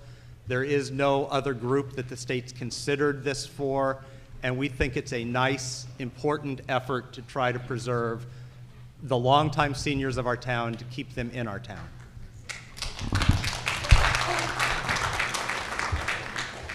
Is there any further discussion? All those in favor of the way the motion was presented, please. No, approving the article. Approving the article. Article? Approving the Article 12 as written. All those in favor of approving the article as drafted, please say aye. Aye. All those opposed? No. So majority carries. Thank you. Thank you for your patience. Mr. Moderator. Yes, sir. I move that the town vote to approve the changes to the Millis Home Charter as set forth in Article 13. Second. Motion made and seconded. Mr. Moderator. Yes, sir. This article, if approved, would authorize the town to amend the Millis Home Rule Charter to change the town clerk position from an elected position to one that would be appointed by the Millis Select Board. The petition would not in any other way change the role, powers, duties, liabilities, or penalties conferred and imposed by law on town clerks. Certain other towns in the Commonwealth have changed the town clerk position from elected to appointed position. The Finance Committee voted unanimously to recommend approval of Article 13. It is a majority vote. Thank you. Is there any further discussion on this?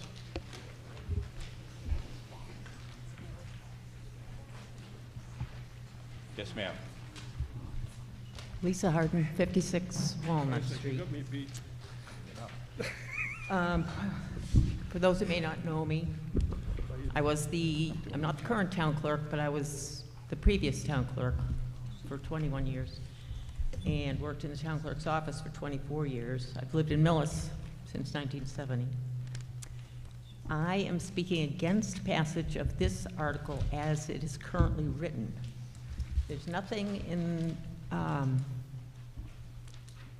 well, one of the arguments for it is that half the towns in Massachusetts have changed from elected to appointed.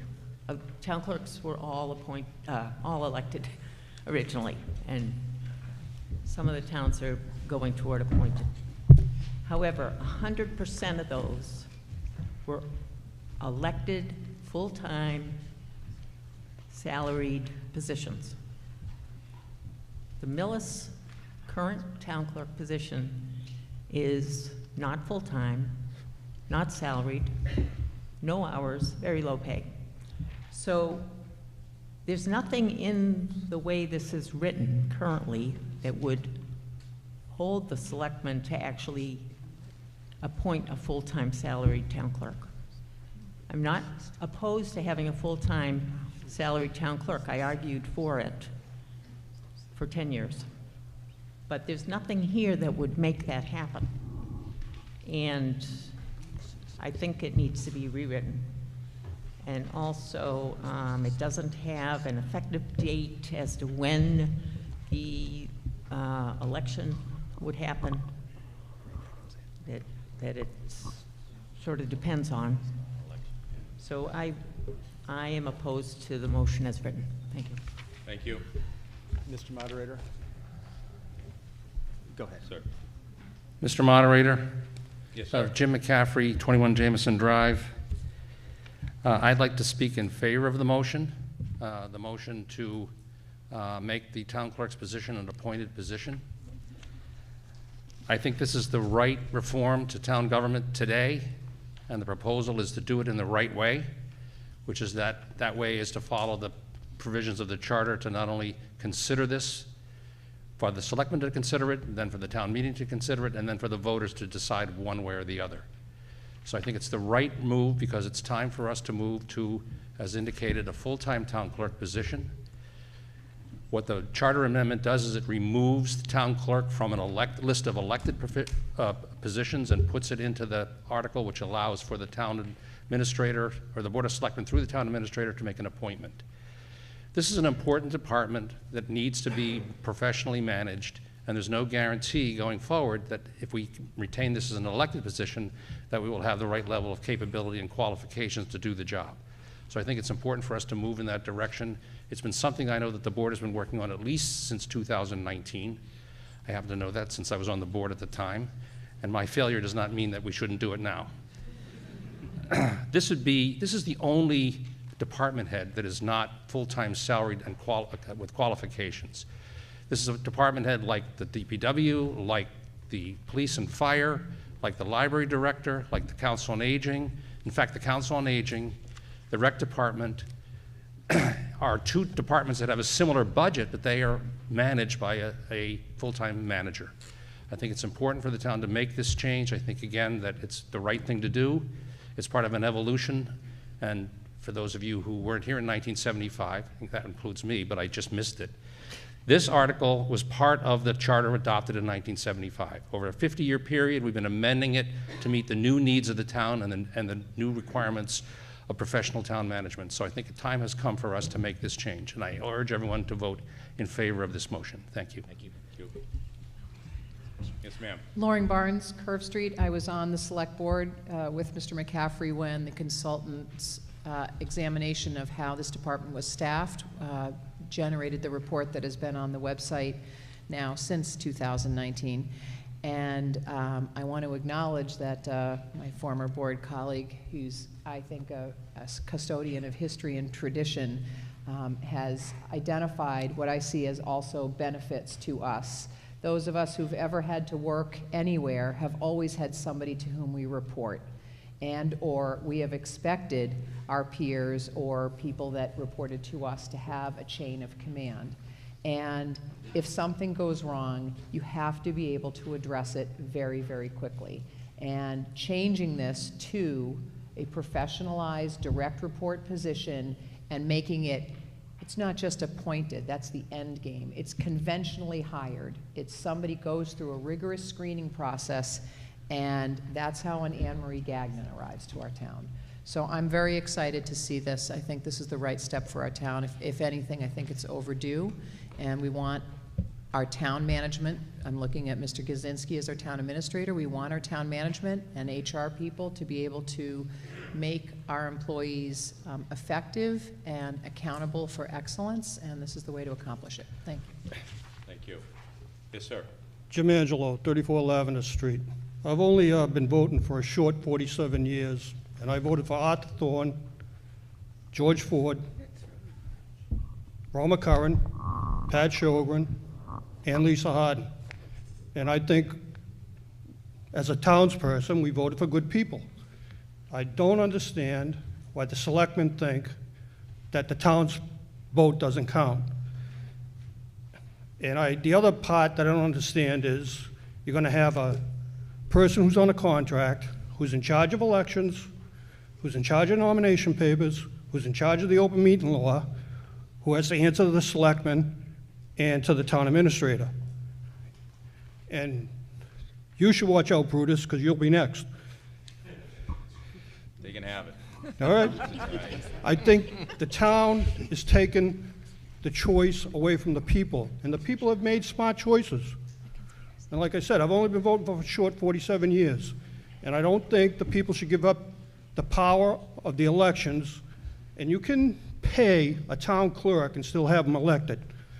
And for some reason, I think we've had unprofessional town clerks, or that we're gonna have better professional town clerks because the selectmen pick them, is absolutely absurd. I think the townspeople deserve to vote for this position, and we should protect our elections. Thank you. Thank you. Yes, sir. Mr. Moderator, Edward Ginn again from Glen Ellen Boulevard. I'm sorry I'm speaking so much tonight. I respect those who are in favor of this article. I think they're in good faith. But my inner soul tells me a town clerk should be elected. A town clerk should not be responsible to anyone except the people, not to a particular board. I'm not impugning any board or any member of the board. I think everybody's in good faith in trying to do the right thing. But I don't want an elected official to not become an appointed. It's an important position. Thank you. I urge you vote no on this. Thank you. Yes, ma'am. Pat Chokran, 642 Main Street. I'd like to speak in opposition. I feel I was here in 1975 when we adopted the charter, and at that time there were a large number, a significant number of elected officials. And we have seen slowly over the course of years by many very well-meaning people in the select board, finance committees, school committee, actually I've been on 2 of those boards, have slowly made recommendations to eliminate these elected officials and make them appointed. We're now looking at what I consider one of the most significant positions in any community, the town clerk. The town clerk is responsible to the people. The town clerk is responsible to the Commonwealth of Massachusetts. A significant amount, 90 to 95% of town clerk's duties are regulated by the Commonwealth of Massachusetts. This person needs to, we have built our country on a set of checks and balances which have been in contention recently and continue to be in contention, and maybe that's good. But this is a place that I don't think we need to, at this point, make this an appointed position. The town clerk is in charge of elections. There should be no one telling him or her what to do with that. No boss, so to speak, other than the people and the Commonwealth, the Secretary of State, and the Attorney General. And I hope that you will not vote at this time for this position change. So I speak in opposition. Thank you. Yes, ma'am. Hi, Kathy Smith, the interim town clerk, 28 McCabe Avenue. I understand that this is a complex issue. Over the past 5 years, the town clerk's office has evolved greatly.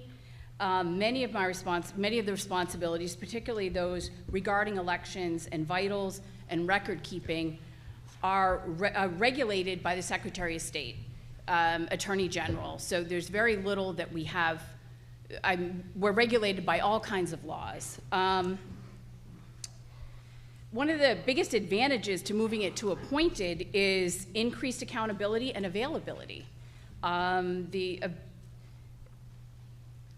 It's an ideal time to do it now because an elected town clerk doesn't have to show up. I could work nights and weekends. That person could work nights and weekends.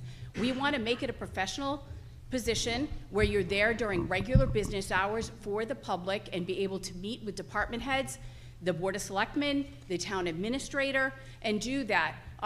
The town clerk's office follows the same ethics and standards that every other person in the town hall, school, and municipal government follows.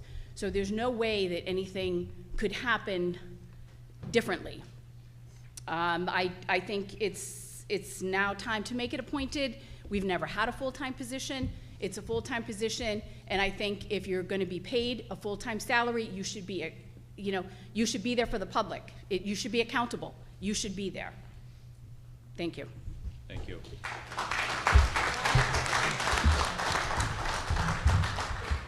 Mr. Moderator, Sharon Locke, 27 Island Road.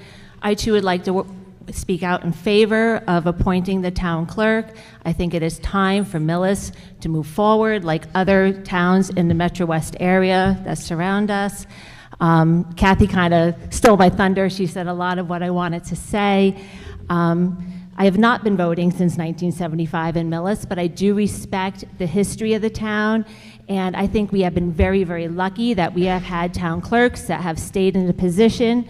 But the reality is that we could be having a new town clerk every election cycle. To put it in layman's terms, this is a really big deal, elections, whether it be federal elections or town elections, and do we really want to be switching our town clerks with every election cycle? That is a possibility. It has not happened, but it is a possibility that it could happen. By having an appointed town clerk, it will give us the continuality and the consistency that we need to run fair elections in town. Thank you. Thank you. Yes, ma'am.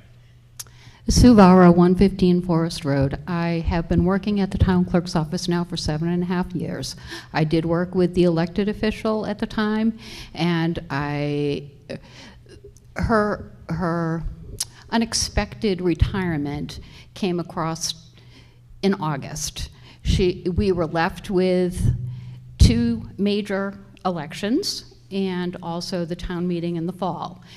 We organized or helped to organize this town meeting, and we do have the election coming up on Monday, which if this does pass here tonight, it also has to pass at the election as well. So you're gonna see Kathy's name running for town clerk because that is the 1-year position that the previous town clerk retired from.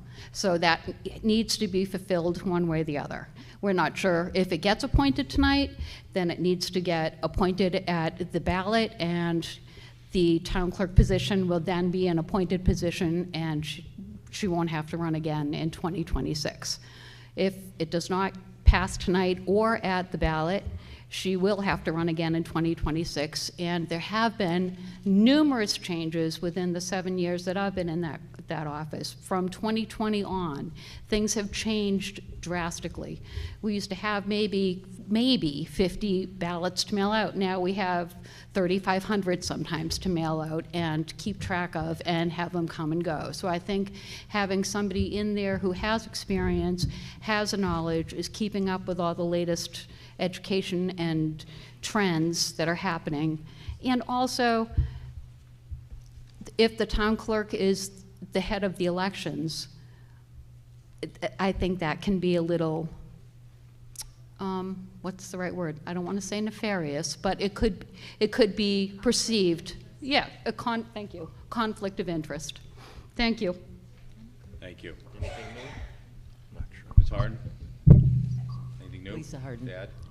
Yes, I didn't really want to get into personalities. I was the town clerk.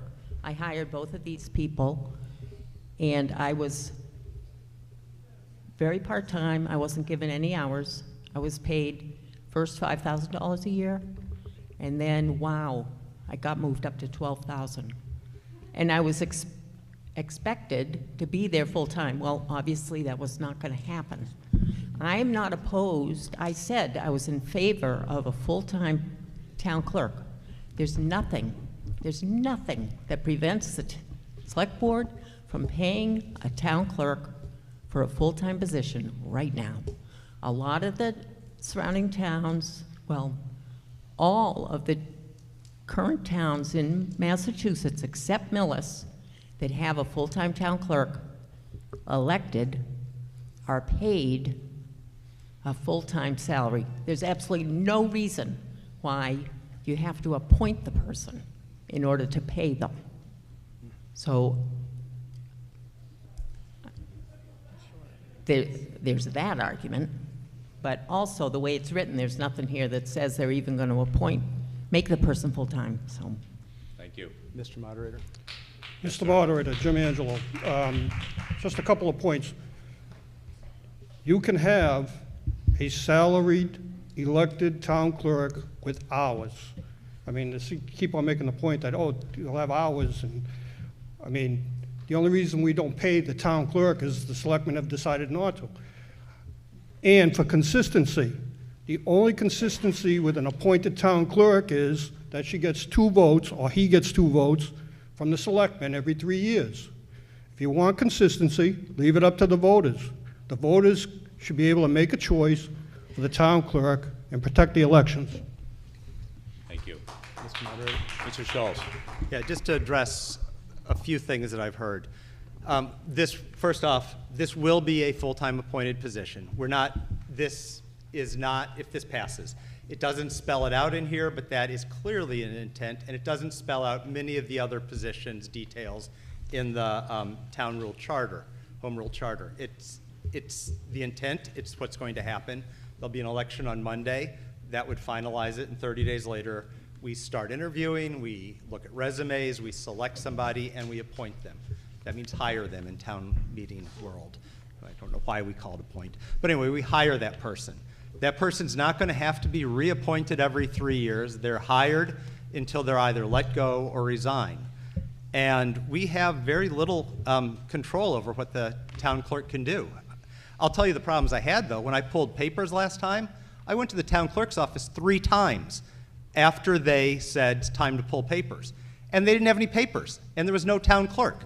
So an appointed town clerk allows you to have professionalism in the office. Full-time, somebody there when they say they're going to be there. I don't mind coming back because I like Kathy. And we talked a few times, but I finally got my nomination papers. But it took 3 tries. So let's not talk about integrity of elections being protected by an elected town clerk. It's ridiculous what we've gone through with issues like that. A professional, full-time, hired town clerk will give us what we need to run that office. Thank you.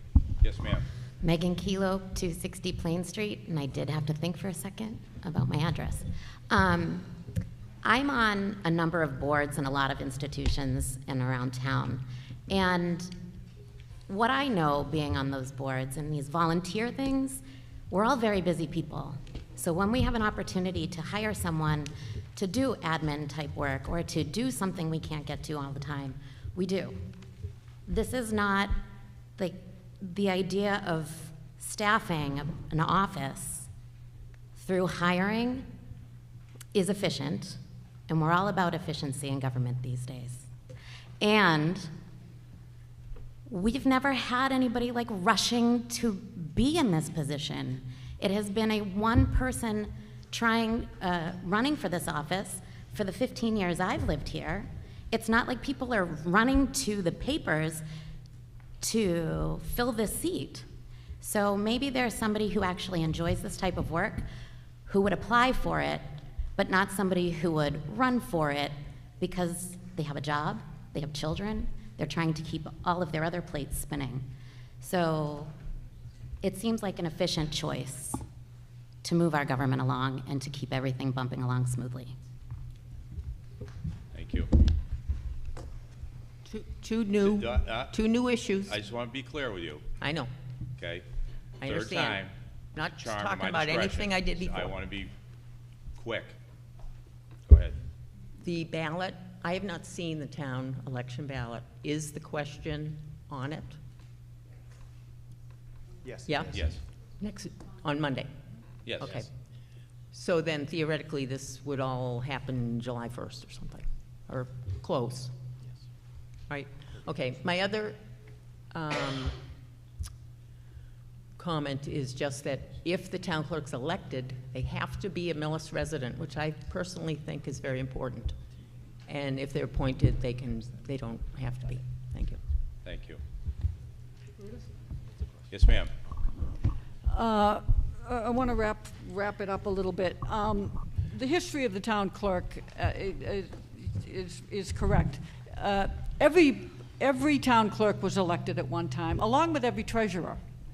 But over the years, towns have realized it doesn't work. It doesn't work for a lot of reasons. So now it's about half and half. And no town that has gone from elected to appointed has gone back. Back in the old days, in the middle, I mean, the town clerk is the oldest position in the history of the world. Yes, they lived in town because the office was in their kitchen. So they were the record keeper, right? They recorded deaths, births, deeds, and they handled the elections. Nowadays, slightly different. We drive now, so you can go from another town. And the requirement is, I mean, mind-numbing.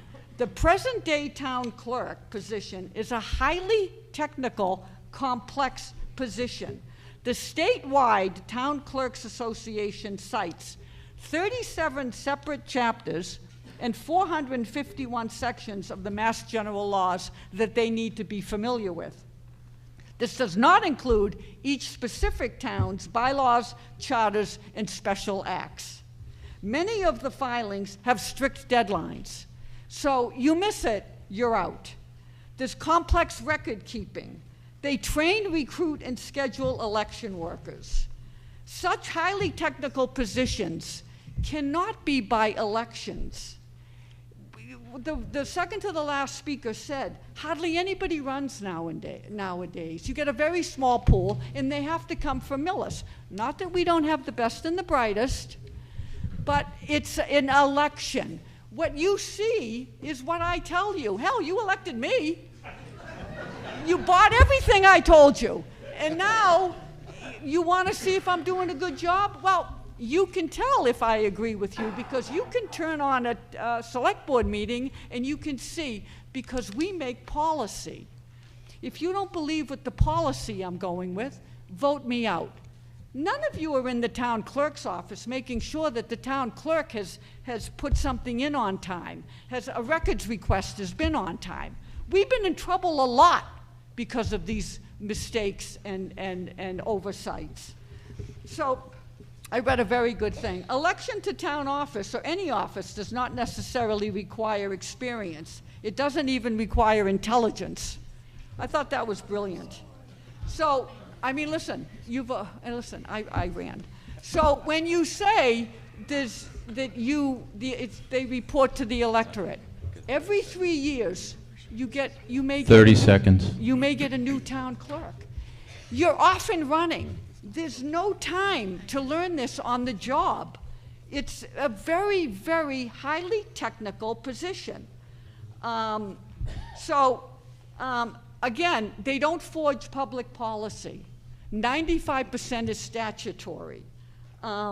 They should be monitored the way any other department head is, which is by the town administrator or the select board through the town administrator. You're gonna have to wrap it And up. I've said this I'm wrapping it, a million times. This teeny tiny town, we all wear a million hats. We have to work together. If you are ever in this town hall, it's like a choreographed Thank you. dance with people going Thank you. from Yes, sir. position to learn. We need one that Thank you. cooperates and is accountable. Sorry for this. Yes, sir. Edward Ginn, 24 Glen Ellen Boulevard. I think we're mixing issues here. Apparently, there's some concern that the town clerk's office is not performing like it should. It would seem to me that they're not being paid the right salary. And if they were paid the right salary, maybe you would have better performance. Personally, I've had no problem with the town clerk's office. And I still think my soul tells me, keep it as an elected position, pay them the money that they're due. And then you wouldn't have this conceived problem. Thank you. Yes, sir? Mark Robbins. Is this working? Mark Robbins, 58 Walnut. I hope this isn't a redundant question. I've been trying to listen and get all this, but if I heard Lisa right, Lisa Harden, the position before, when it was elected, was $12,000 a year. If that's the case, for the amount of work that goes into being a town clerk, I think that's way underpaid. So my question is, if we keep it elected, does that preclude it from being a full-time paid position?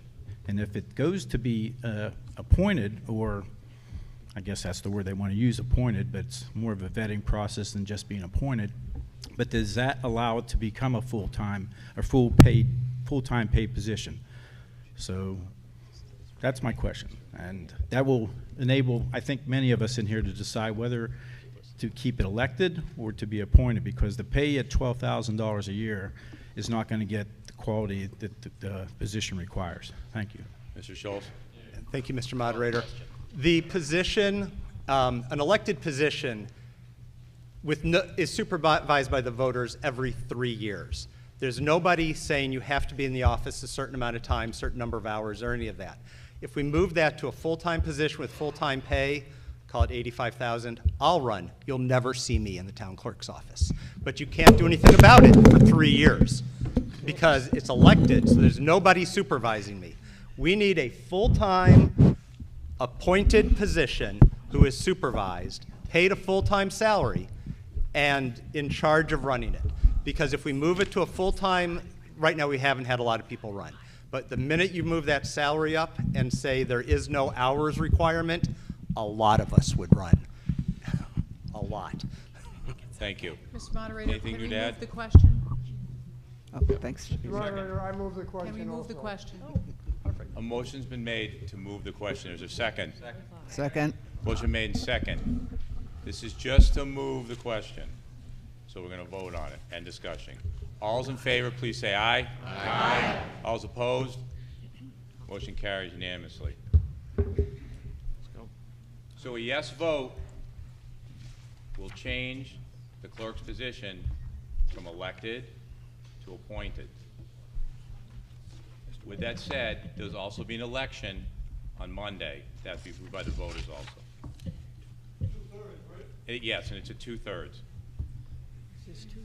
This is 2/3. All those in favor, please say aye. Aye. All's opposed? No.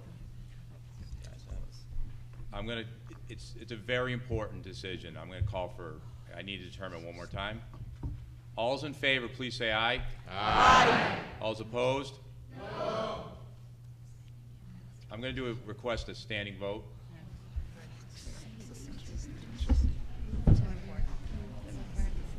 People are walking out. Okay.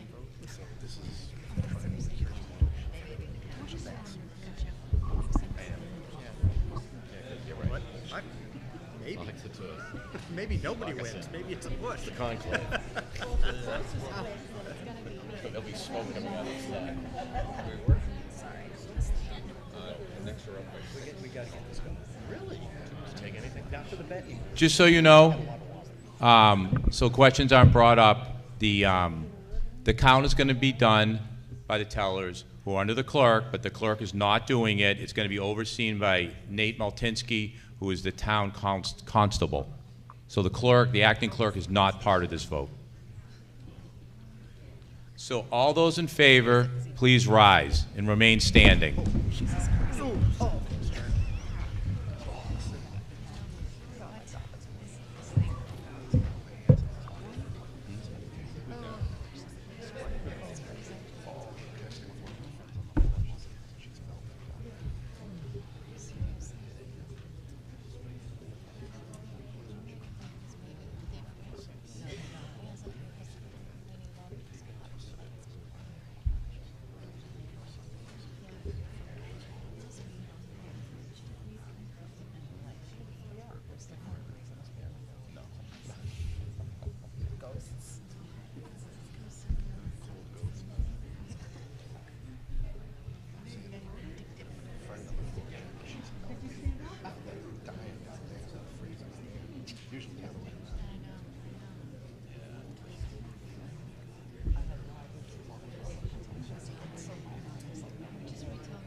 Definitely tell me if I sing.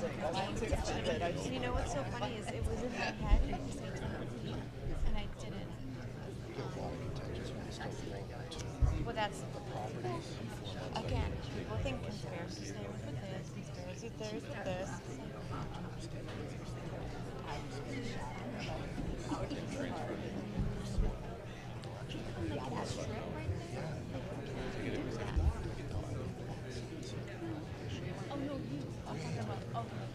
I was thinking like the little tiny Spencer. Thinking about the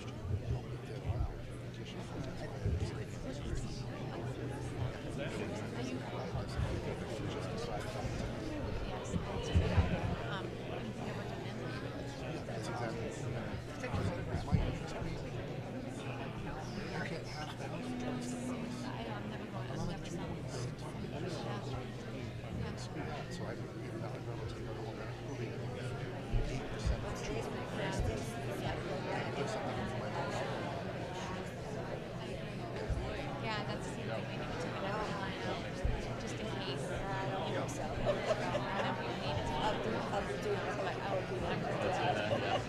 found anything about finance that second. I have like 2 point something now. Never work again. Never.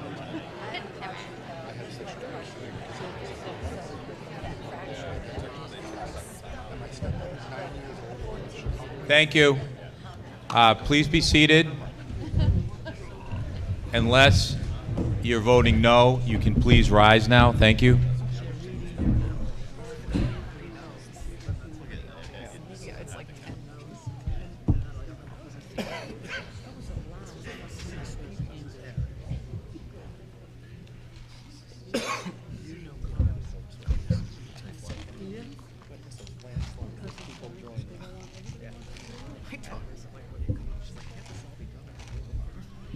Yeah, that's true. That's the way they think.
the amount of money that they get is disgusting. I'm trying to explain. Yeah. Congratulations. Exactly. COO. So stupid. I'm not judging what you do. It's just my. I don't know. No, I know. I mean, There's a lot of paid positions that to like that on the planet. yeah, that doesn't work. I listen to enough sports radio. Other people Yeah. do like 5 minutes. I read about that. That was crazy. I swear to God, not that he has dementia or anything, but it really sure seems like she's a All right. I think we got this. And I think Thank you. All be seated. So the motion carries 147 to 13. Thank you for your patience. Mr. Moderator, Yes, sir. I move that the town vote to amend Article 5 of the town's general bylaws by adding Section 31 as follows. Tri-Board Committee. There shall be a permanent Tri-Board Committee which shall be comprised of the Select Board, the School Committee, and the Finance Committee. The Tri-Board shall serve in an advisory capacity and shall meet at least 4 times per year to discuss the financial and operational status of the town, to plan and prepare for the future year's operational and capital budgets, to address short and long-term planning efforts, and to focus on the other areas of concern as may be related to the effective operation of municipal and school services. The FinCom voted in favor of Article 14. Second. Motion made second for discussion. Mr. Moderator. Yes, sir. This article, if approved, would amend the town general bylaws by establishing a permanent tri-board committee and require that it meet at least 4 times per year. The town has in recent years occasionally held so-called tri-board meetings between the Select Board, School Committee, and Finance Committee. Am I missing something out there? The 3 boards have found these meetings to be beneficial to assist in operational and budget planning, both short and long term, and to focus on major areas of concern that confront all 3 boards. Because of this, it was determined that a tri-board committee be established and it should meet with regularity. Thank you. I ask you to please be quiet in the background. Thank you. Yes, sir. This is a simple majority. Is there any further discussion on this article? Yes, sir.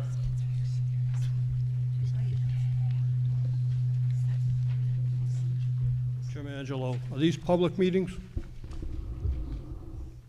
Mr. Moderator? Yes, they would Yes, be. they are public meetings. Any further discussion? All those in favor, please say aye. Aye. Opposed? Motion carries unanimously. Article 15. Mr. Moderator, Yes, ma'am. I move that the town vote to transfer the care, custody, management, and control of the town-owned properties. Really? To the microphone. You can't get it, it's not on. It's on now. Okay, now it is. I move that the town vote to transfer the care, custody, management, and control of the town-owned properties listed in Article 15 from the Select Board for general municipal purposes to Select Board for disposition. Second. Motion made and second. Any further discussion? Mr. Moderator. Yes, ma'am. The Select Board and the administrative staff had continued the examination reviewing of the various parcels of town-owned lands. The map shows these parcels. That's what I believe you have got access to this map. These parcels have been determined to not have any future potential use for the town. Many of these parcels are very small, landlocked, unbuildable, and for a variety of reasons are unsustainable for any municipal use. Parcels that have been so identified should be declared as surplus and should be disposed of whenever possible in order to put those properties back on the tax rolls. Usually, these properties are purchased by abutters who would like to expand the size of their properties.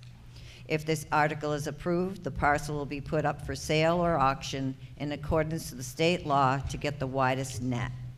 The Finance Committee recommends this article, 7 for, 1 against, and 1 abstained. This was submitted by the Select Board. Must pass by a 2/3 vote.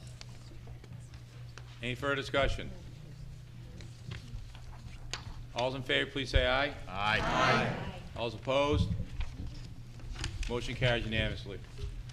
Mr. Moderator, Yes, ma'am.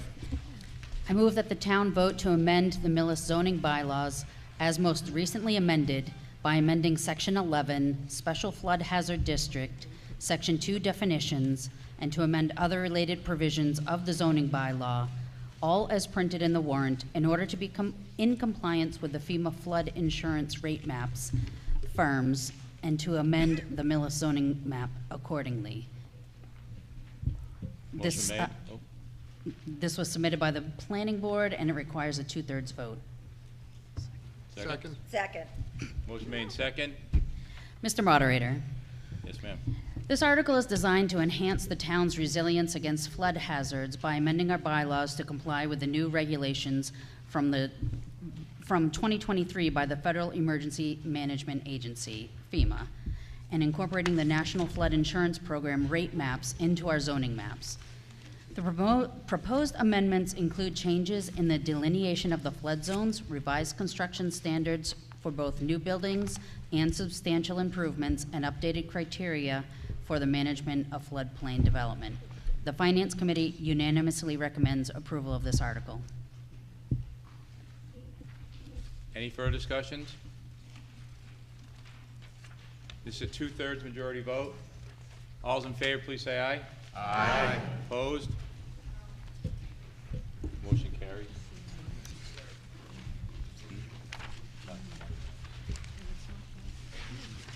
Oh, I declared it 2/3 vote in favor. Mr. Moderator, Yes, ma'am.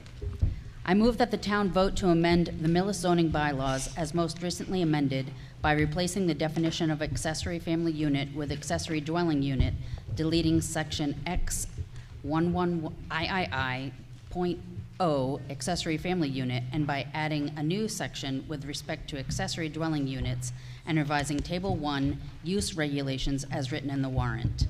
This was submitted by the planning board and requires a simple majority. Thank you. Further discussion? Second. Mr. Moderator, Yes, ma'am. in August of 2024, the governor signed the Affordable Homes Act into law, which amends the zoning act to allow accessory dwelling units up to 900 square feet to be built by right in single-family zoning districts, regardless of the existing zoning bylaws that may exist in individual municipalities. Our existing bylaws allow for accessory family units by special permit that can only be occupied by family members. And these bylaws violate the new ADU regulations. The proposed bylaw amendment would bring our zoning bylaws into conformity with the state zoning act. It would also provide additional oversight by the planning board and put in place local zoning restrictions for use, setbacks, parking, etc. for the ADUs. Without this bylaw, ADUs would be allowed by right throughout Millis without these restrictions. The Finance Committee voted this evening prior to town meeting to recommend approval of this article, but we were not unanimous. The vote was 5-4. Thank you. Any further discussions?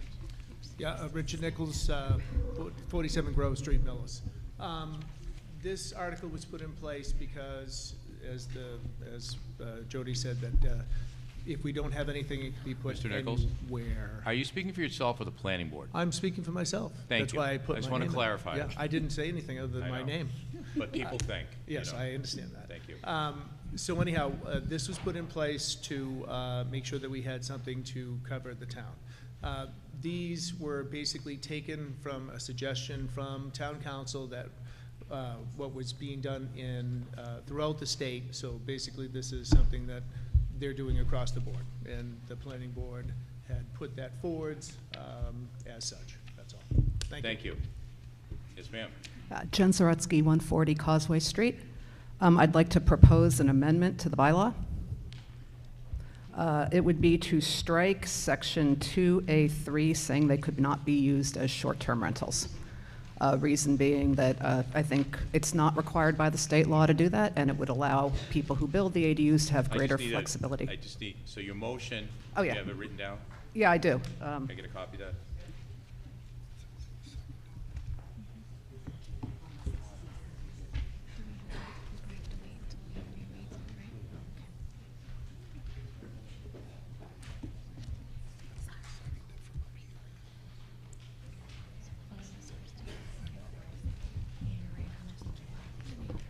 Second.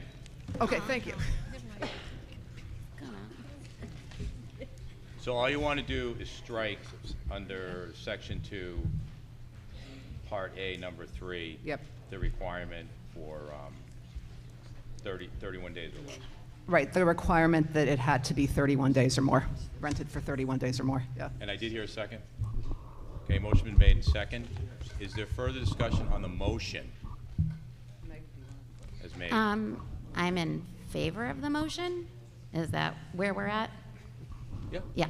Megan, Kelo 260 Plain Street.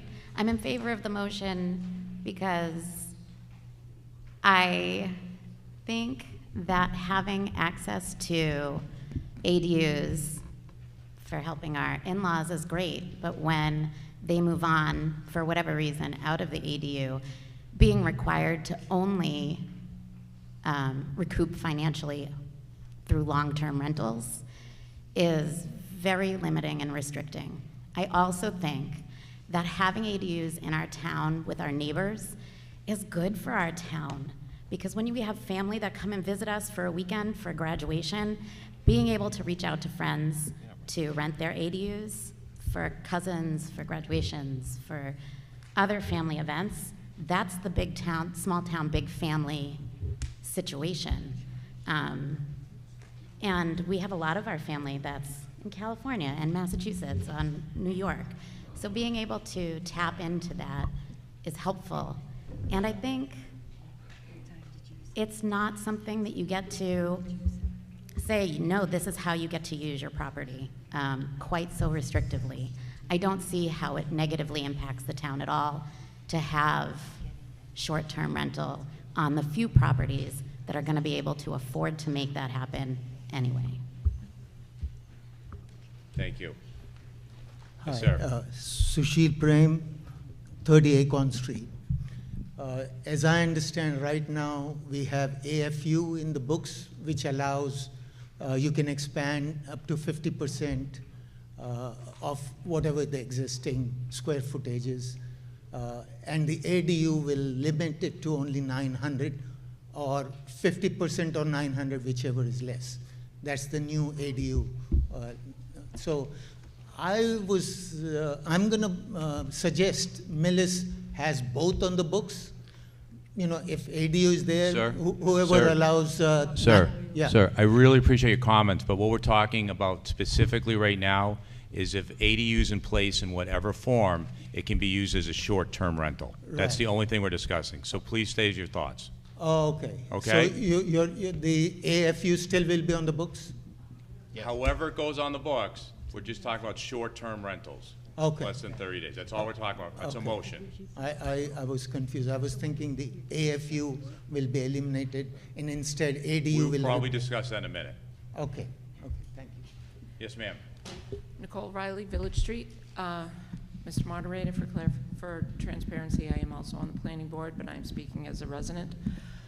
The purpose of this bylaw is to allow Millis to have the ability to oversee ADUs as granted by the state. This bylaw is not meant to address short-term rentals.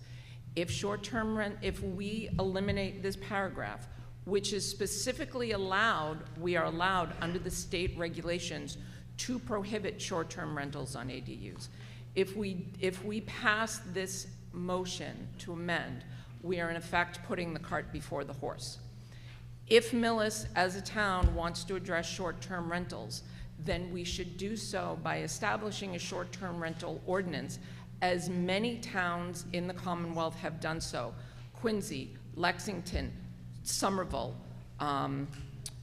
Revere, Medford, not just Cape Cod and vacation towns. There are various towns throughout the Commonwealth who have addressed short-term rentals by making them permitted, placing in requirements for nuisances so that if short-term rentals have nuisances, the police in the town have some control. If the town then adopts a short-term rental ordinance, we can go back and make ADUs, if the town decides at that process, allow them to be rented as short-term rentals under our ordinance. But by allowing ADUs to be short-term rentals with no control, there is a big difference where some of our properties in Millis have 200 acres farmland versus properties, say, on Irving Street, where they're 800 square foot properties, and the neighbors are literally 30 feet apart. And if you have a short-term rental and you have tenants you have people that are changing over every 2 or 3 days, that's affecting a neighborhood very differently than when you've got multiple acres and you're not seeing them. So I have nothing against short-term rentals, but I believe an ADU, which is 900, under the state law, was 900 square feet or less, is going to be much more attractive in a town like Millis for short-term rentals than, say, short-term rentals of a 3 or 4 family. You have 1 minute. So that's why we don't have a lot of them. If we want to include short-term rentals as ADUs, let's set the regulations for short-term rentals in its own bylaw, and then we can come back and allow the ADUs to apply to those. Thank you. Yes, ma'am. Hello, Carolyn McNiff, 31 Timberline Road. I too am against this amendment. For the reasons stated earlier, I'll be very brief, but it's its own issue. And you do affect and change the neighborhood if you have a constant churning of an Airbnb from an in-law apartment. Thank you. Anything new? Absolutely. Yes. I think both of the previous speakers have made the point for the amendment. The right way to do it is through a separate ordinance. This is a categorical ban. This is putting the cart before the horse. Thank you. Yes, sir. Mr. Moderator, Nathan Maltinsky, 431 Exchange. Could I get town council to read the general law 64G? That's in section A, number 3. Read the verbiage on the law. The definition. I'm not sure where it's written right here. General law. It's our own bylaw. Yeah, I'm not following the question. How does the general law read? This is our bylaw. He thinks this is the one in the paragraph. 64G, paragraph 1.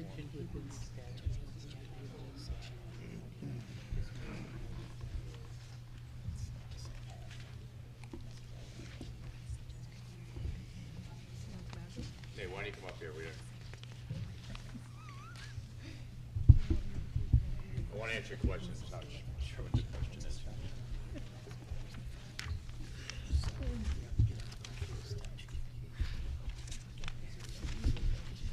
That's just a reference to a place in Massachusetts law where the term short-term rental is defined. So that's just referencing. I could Google it. What does 64G say? That's all. Yeah, sure.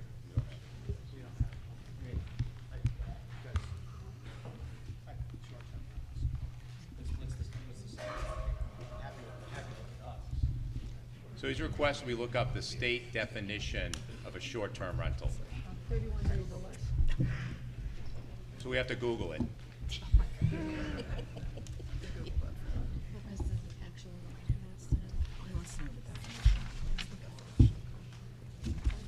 It's defined, it's right here.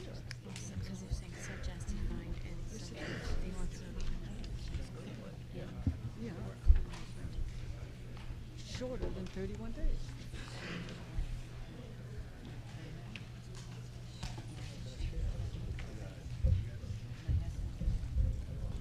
No thanks.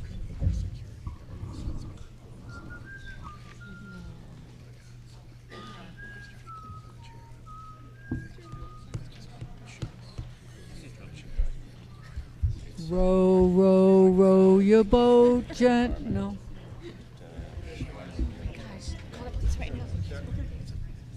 So the question is to explain the statutory reference in the proposed bylaw text There's a state statute that's referenced. That state statute sets forth several definitions. One of those definitions is short-term rental, which is defined as an owner-occupied, tenant-occupied, or non-owner-occupied property, including but not limited to an apartment, house, cottage, condominium, or a furnished accommodation that is not a hotel, motel, lodging house, or bed and breakfast establishment where at least one room or unit is rented to an occupant or sub-occupant, and 2, all accommodations are reserved in advance, provided, however, that a private owner-occupied property shall be considered a single unit if leased or rented as such. It doesn't say anything. Is there any further discussion Yeah, Brutus? on the motion? Brutus? Yes. Yes. I want to point out, first of all, isn't it 31 days or less? It's right in the statute. So a short-term rental is less than 31 days. I don't know how hard that is, but okay. I find it interesting that the statute that was put forth by the state, typically when they put forth something, whether it be unfunded or not, they give it to the town and they say, let the chips slide, you figure it out, town. And they don't really kick it down the road very far. They leave us holding the bag. But this one, I feel as if they deliberated a little bit, because they gave, in the statute, they gave towns 4 ways to restrict. And one of them was to ban short-term rentals. Another one was to consider setbacks. And that's huge for me, because if the state figured out that that could be a problem, it could be a problem, because they don't typically look that far ahead. That's the first red flag. The second one is, in our teeny tiny town of Millis, most of the zoning is 15,000 square feet. That's 1/3 of an acre. So you have 1/3 of an acre, and you're right next to each other, and somebody puts one up, and you have cars coming back and forth. Zoning doesn't just help the applicant who comes and asks for something. Zoning also protects the abutters. That's why you get notice, and you get to go and you get to say something. But this is by right, so you will not get an abutter's notice. This building will go up. If we don't put something on the books, you will get no notice. You'll have no say at all. And listen, you want somebody in your 15,000 square foot coming up and down, a new person every other week, okay, but we're trying, I believe that the planning board, not for nothing, they worked on this for months. They got the opinion from town council that thought it was a good idea. They held a public hearing, which I was at, and they voted it. So I think we follow their lead. Thank you. Any further discussion? Anything new to add? To Ellen's point, with regards to the public hearing was on the amendment as it is presented, which means anyone that had any interest with regards to for or against a short-term rental would not have been present at that public hearing, because it was not an issue. So if you remove that provision now, you in effect have eliminated anyone else in town who is not in this room this evening from attending a public hearing and being able to voice their comments and concerns on short-term rentals, because they've not been given any notice since the motion just came up 5 minutes ago. That's the beauty of town meeting. You can change meetings after meetings. Town meeting's all powerful.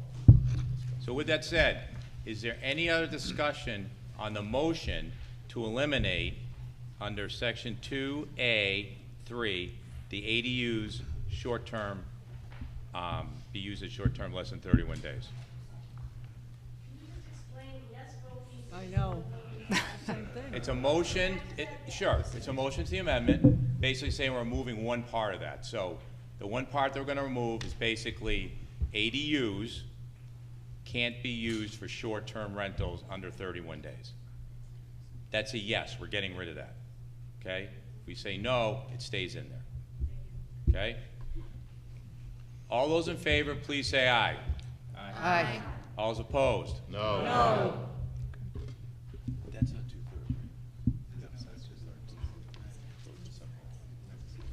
Motion carries. No. I mean, motion doesn't carry. Thank you. Motion amendment fails. That's the right word. Because see, now, is there any more discussion on the motion presented?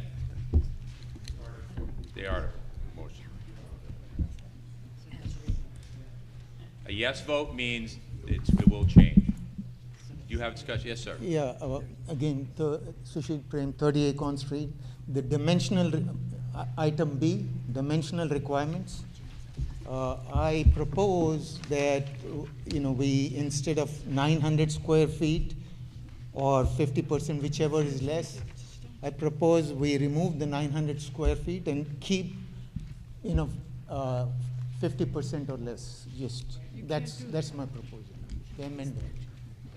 Because I think if there are some properties which are larger in size.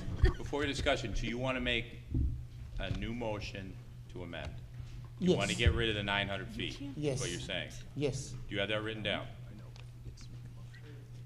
It is 50% or less. You don't restrict No, it. I just want, you want to get rid of 900 square feet total? That's Yes, what you're asking, yes. the way it's written.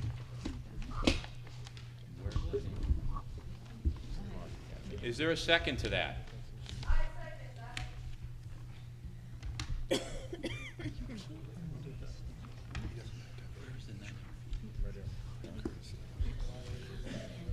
No, because it's for the state. They want the- I do need it written down. What? Yes, Brutus?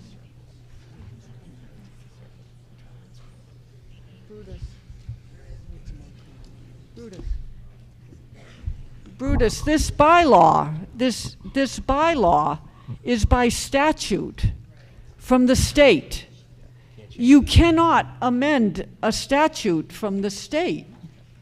You We just cannot. did. Well, we're going to take a vote on it. Well, She you- writes No, it you down. can't. But you can't. It's, Okay. It's state law. it can't be, listen, the state. Excuse me. Town council just confirmed what you said. Thank We do not have the authority to overrule the state law. So I can't accept your motion.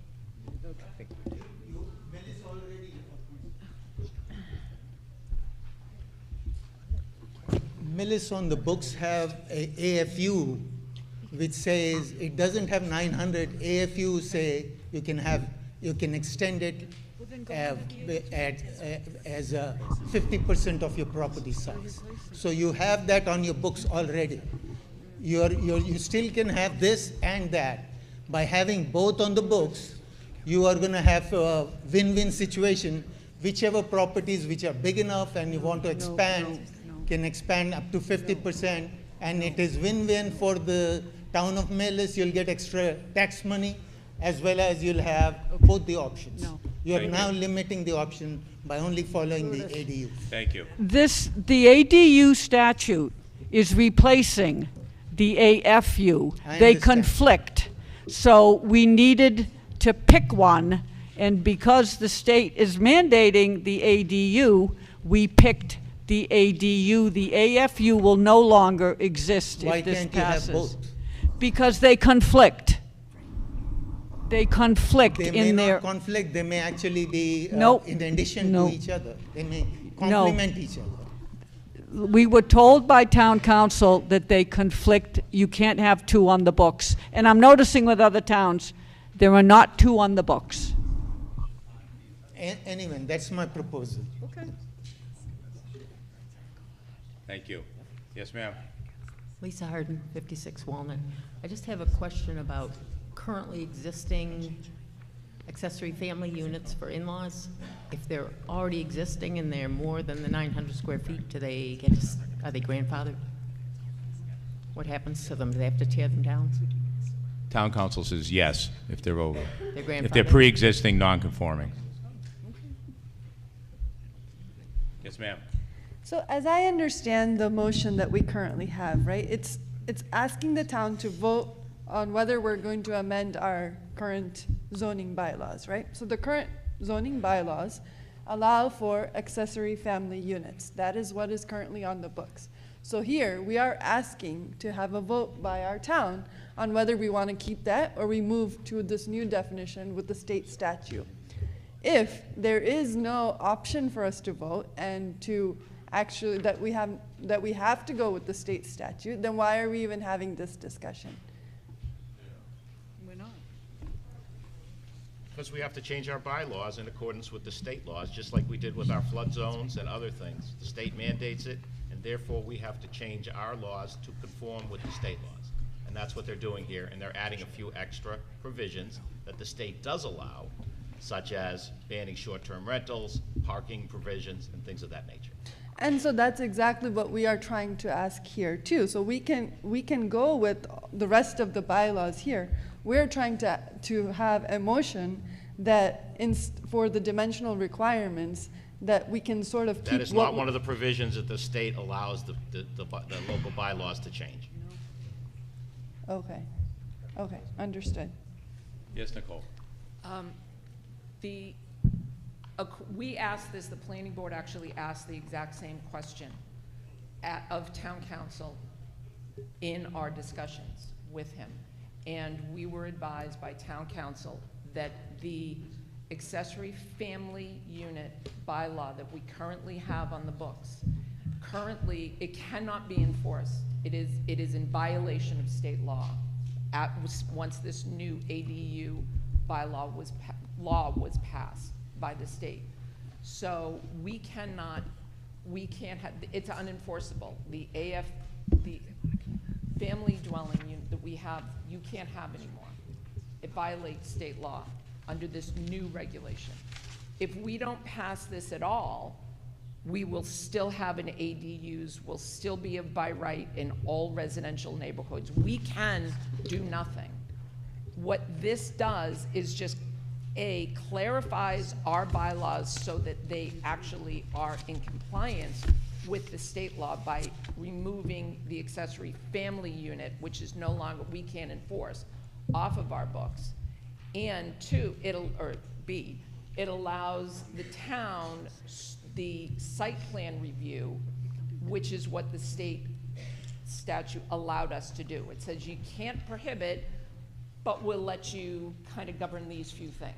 And so that's what we've done with this, is say, okay, we're gonna govern these few things. We're gonna require setbacks to conform. We're gonna require the architecture to conform. But we can't, even if we left the accessory family unit on our books, they're not enforceable anymore.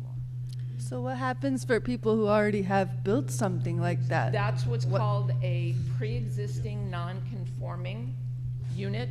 So it is grandfathered in. You can use it as such, but if you stop using it at some point in time, you can't build new ones like that. Right. But you can't have it taken away from you once it's there. Okay, so if I understand, there's certain aspects that we can change, but certain ones that we cannot change, right? Yes. Okay, okay, thank you. Thank you. Thank you, Nicole. Yes, ma'am. Hi, Shannon Graham, 8 Hemel Farm. So just to clarify, so I'm thinking of building an ADU in my backyard to stick my husband in. It's 900 square feet. Right now, right? I'm sure there's plenty of other people here who want to do the same. Maybe after tonight, Wendy might want to too, Brutus. But anyway, so right now, without this, I can go by the state rules and go ahead and build that, correct? Excuse me. Yes? You'd like to answer? Right? Yes. So nothing right now is stopping me from doing that. So other than, if this passes, then I have to follow the restrictions. And it might take me longer to get my husband in there. So thank you for the clarification. For the record, some husbands do want their own ADU. Is there any more discussion? No. Simple majority on this one. Go figure. It says 2/3. No, it's simple majority. It says simple. Oh, they changed it. Simple, simple, simple. It's simple majority. Yes. All those in favor of the motion, please say aye. Aye. Aye. All those opposed? Motion carries.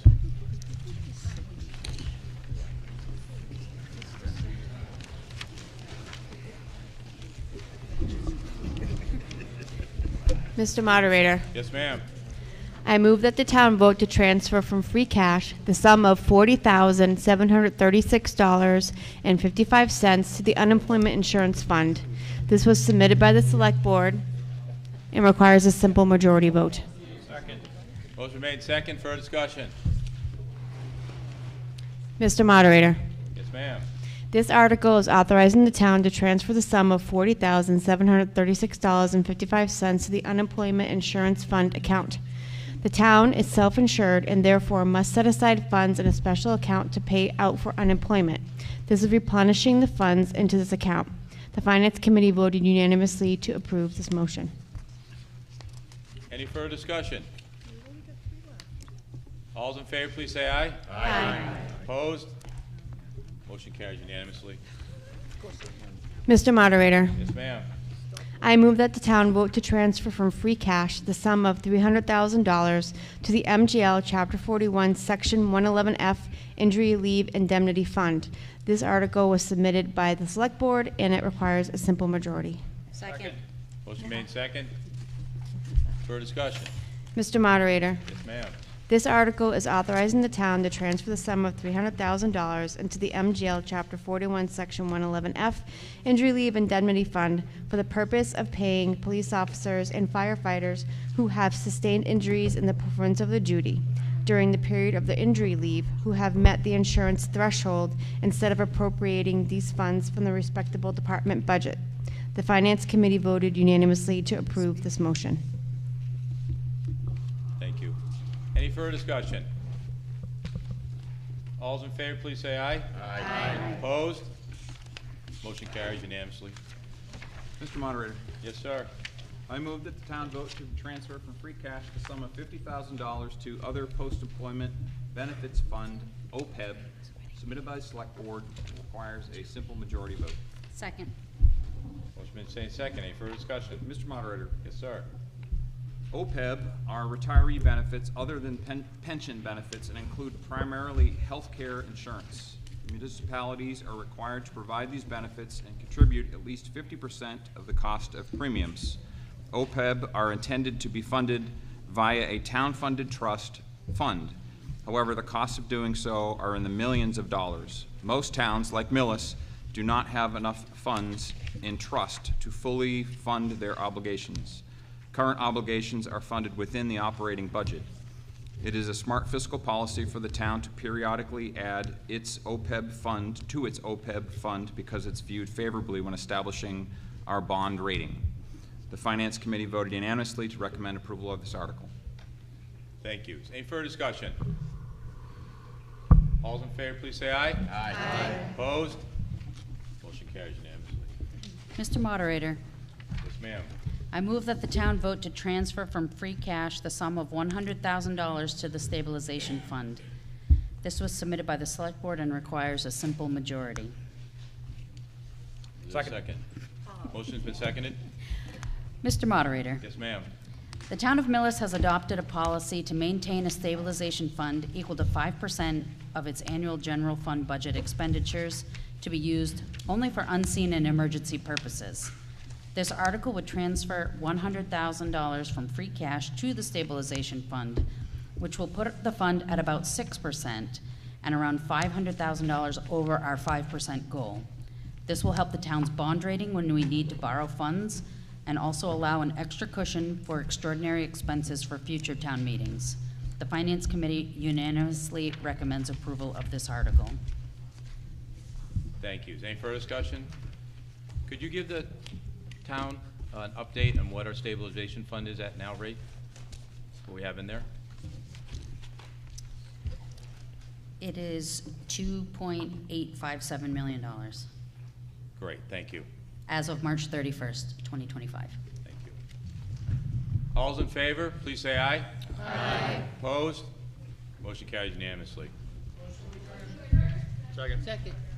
There's a motion made to adjourn. It's been seconded. Before I take a vote, I just want to thank you for your patience tonight and the confusion. I really appreciate it. And have a great year. All in favor, please say aye. Aye. Opposed? Motion carries unanimously.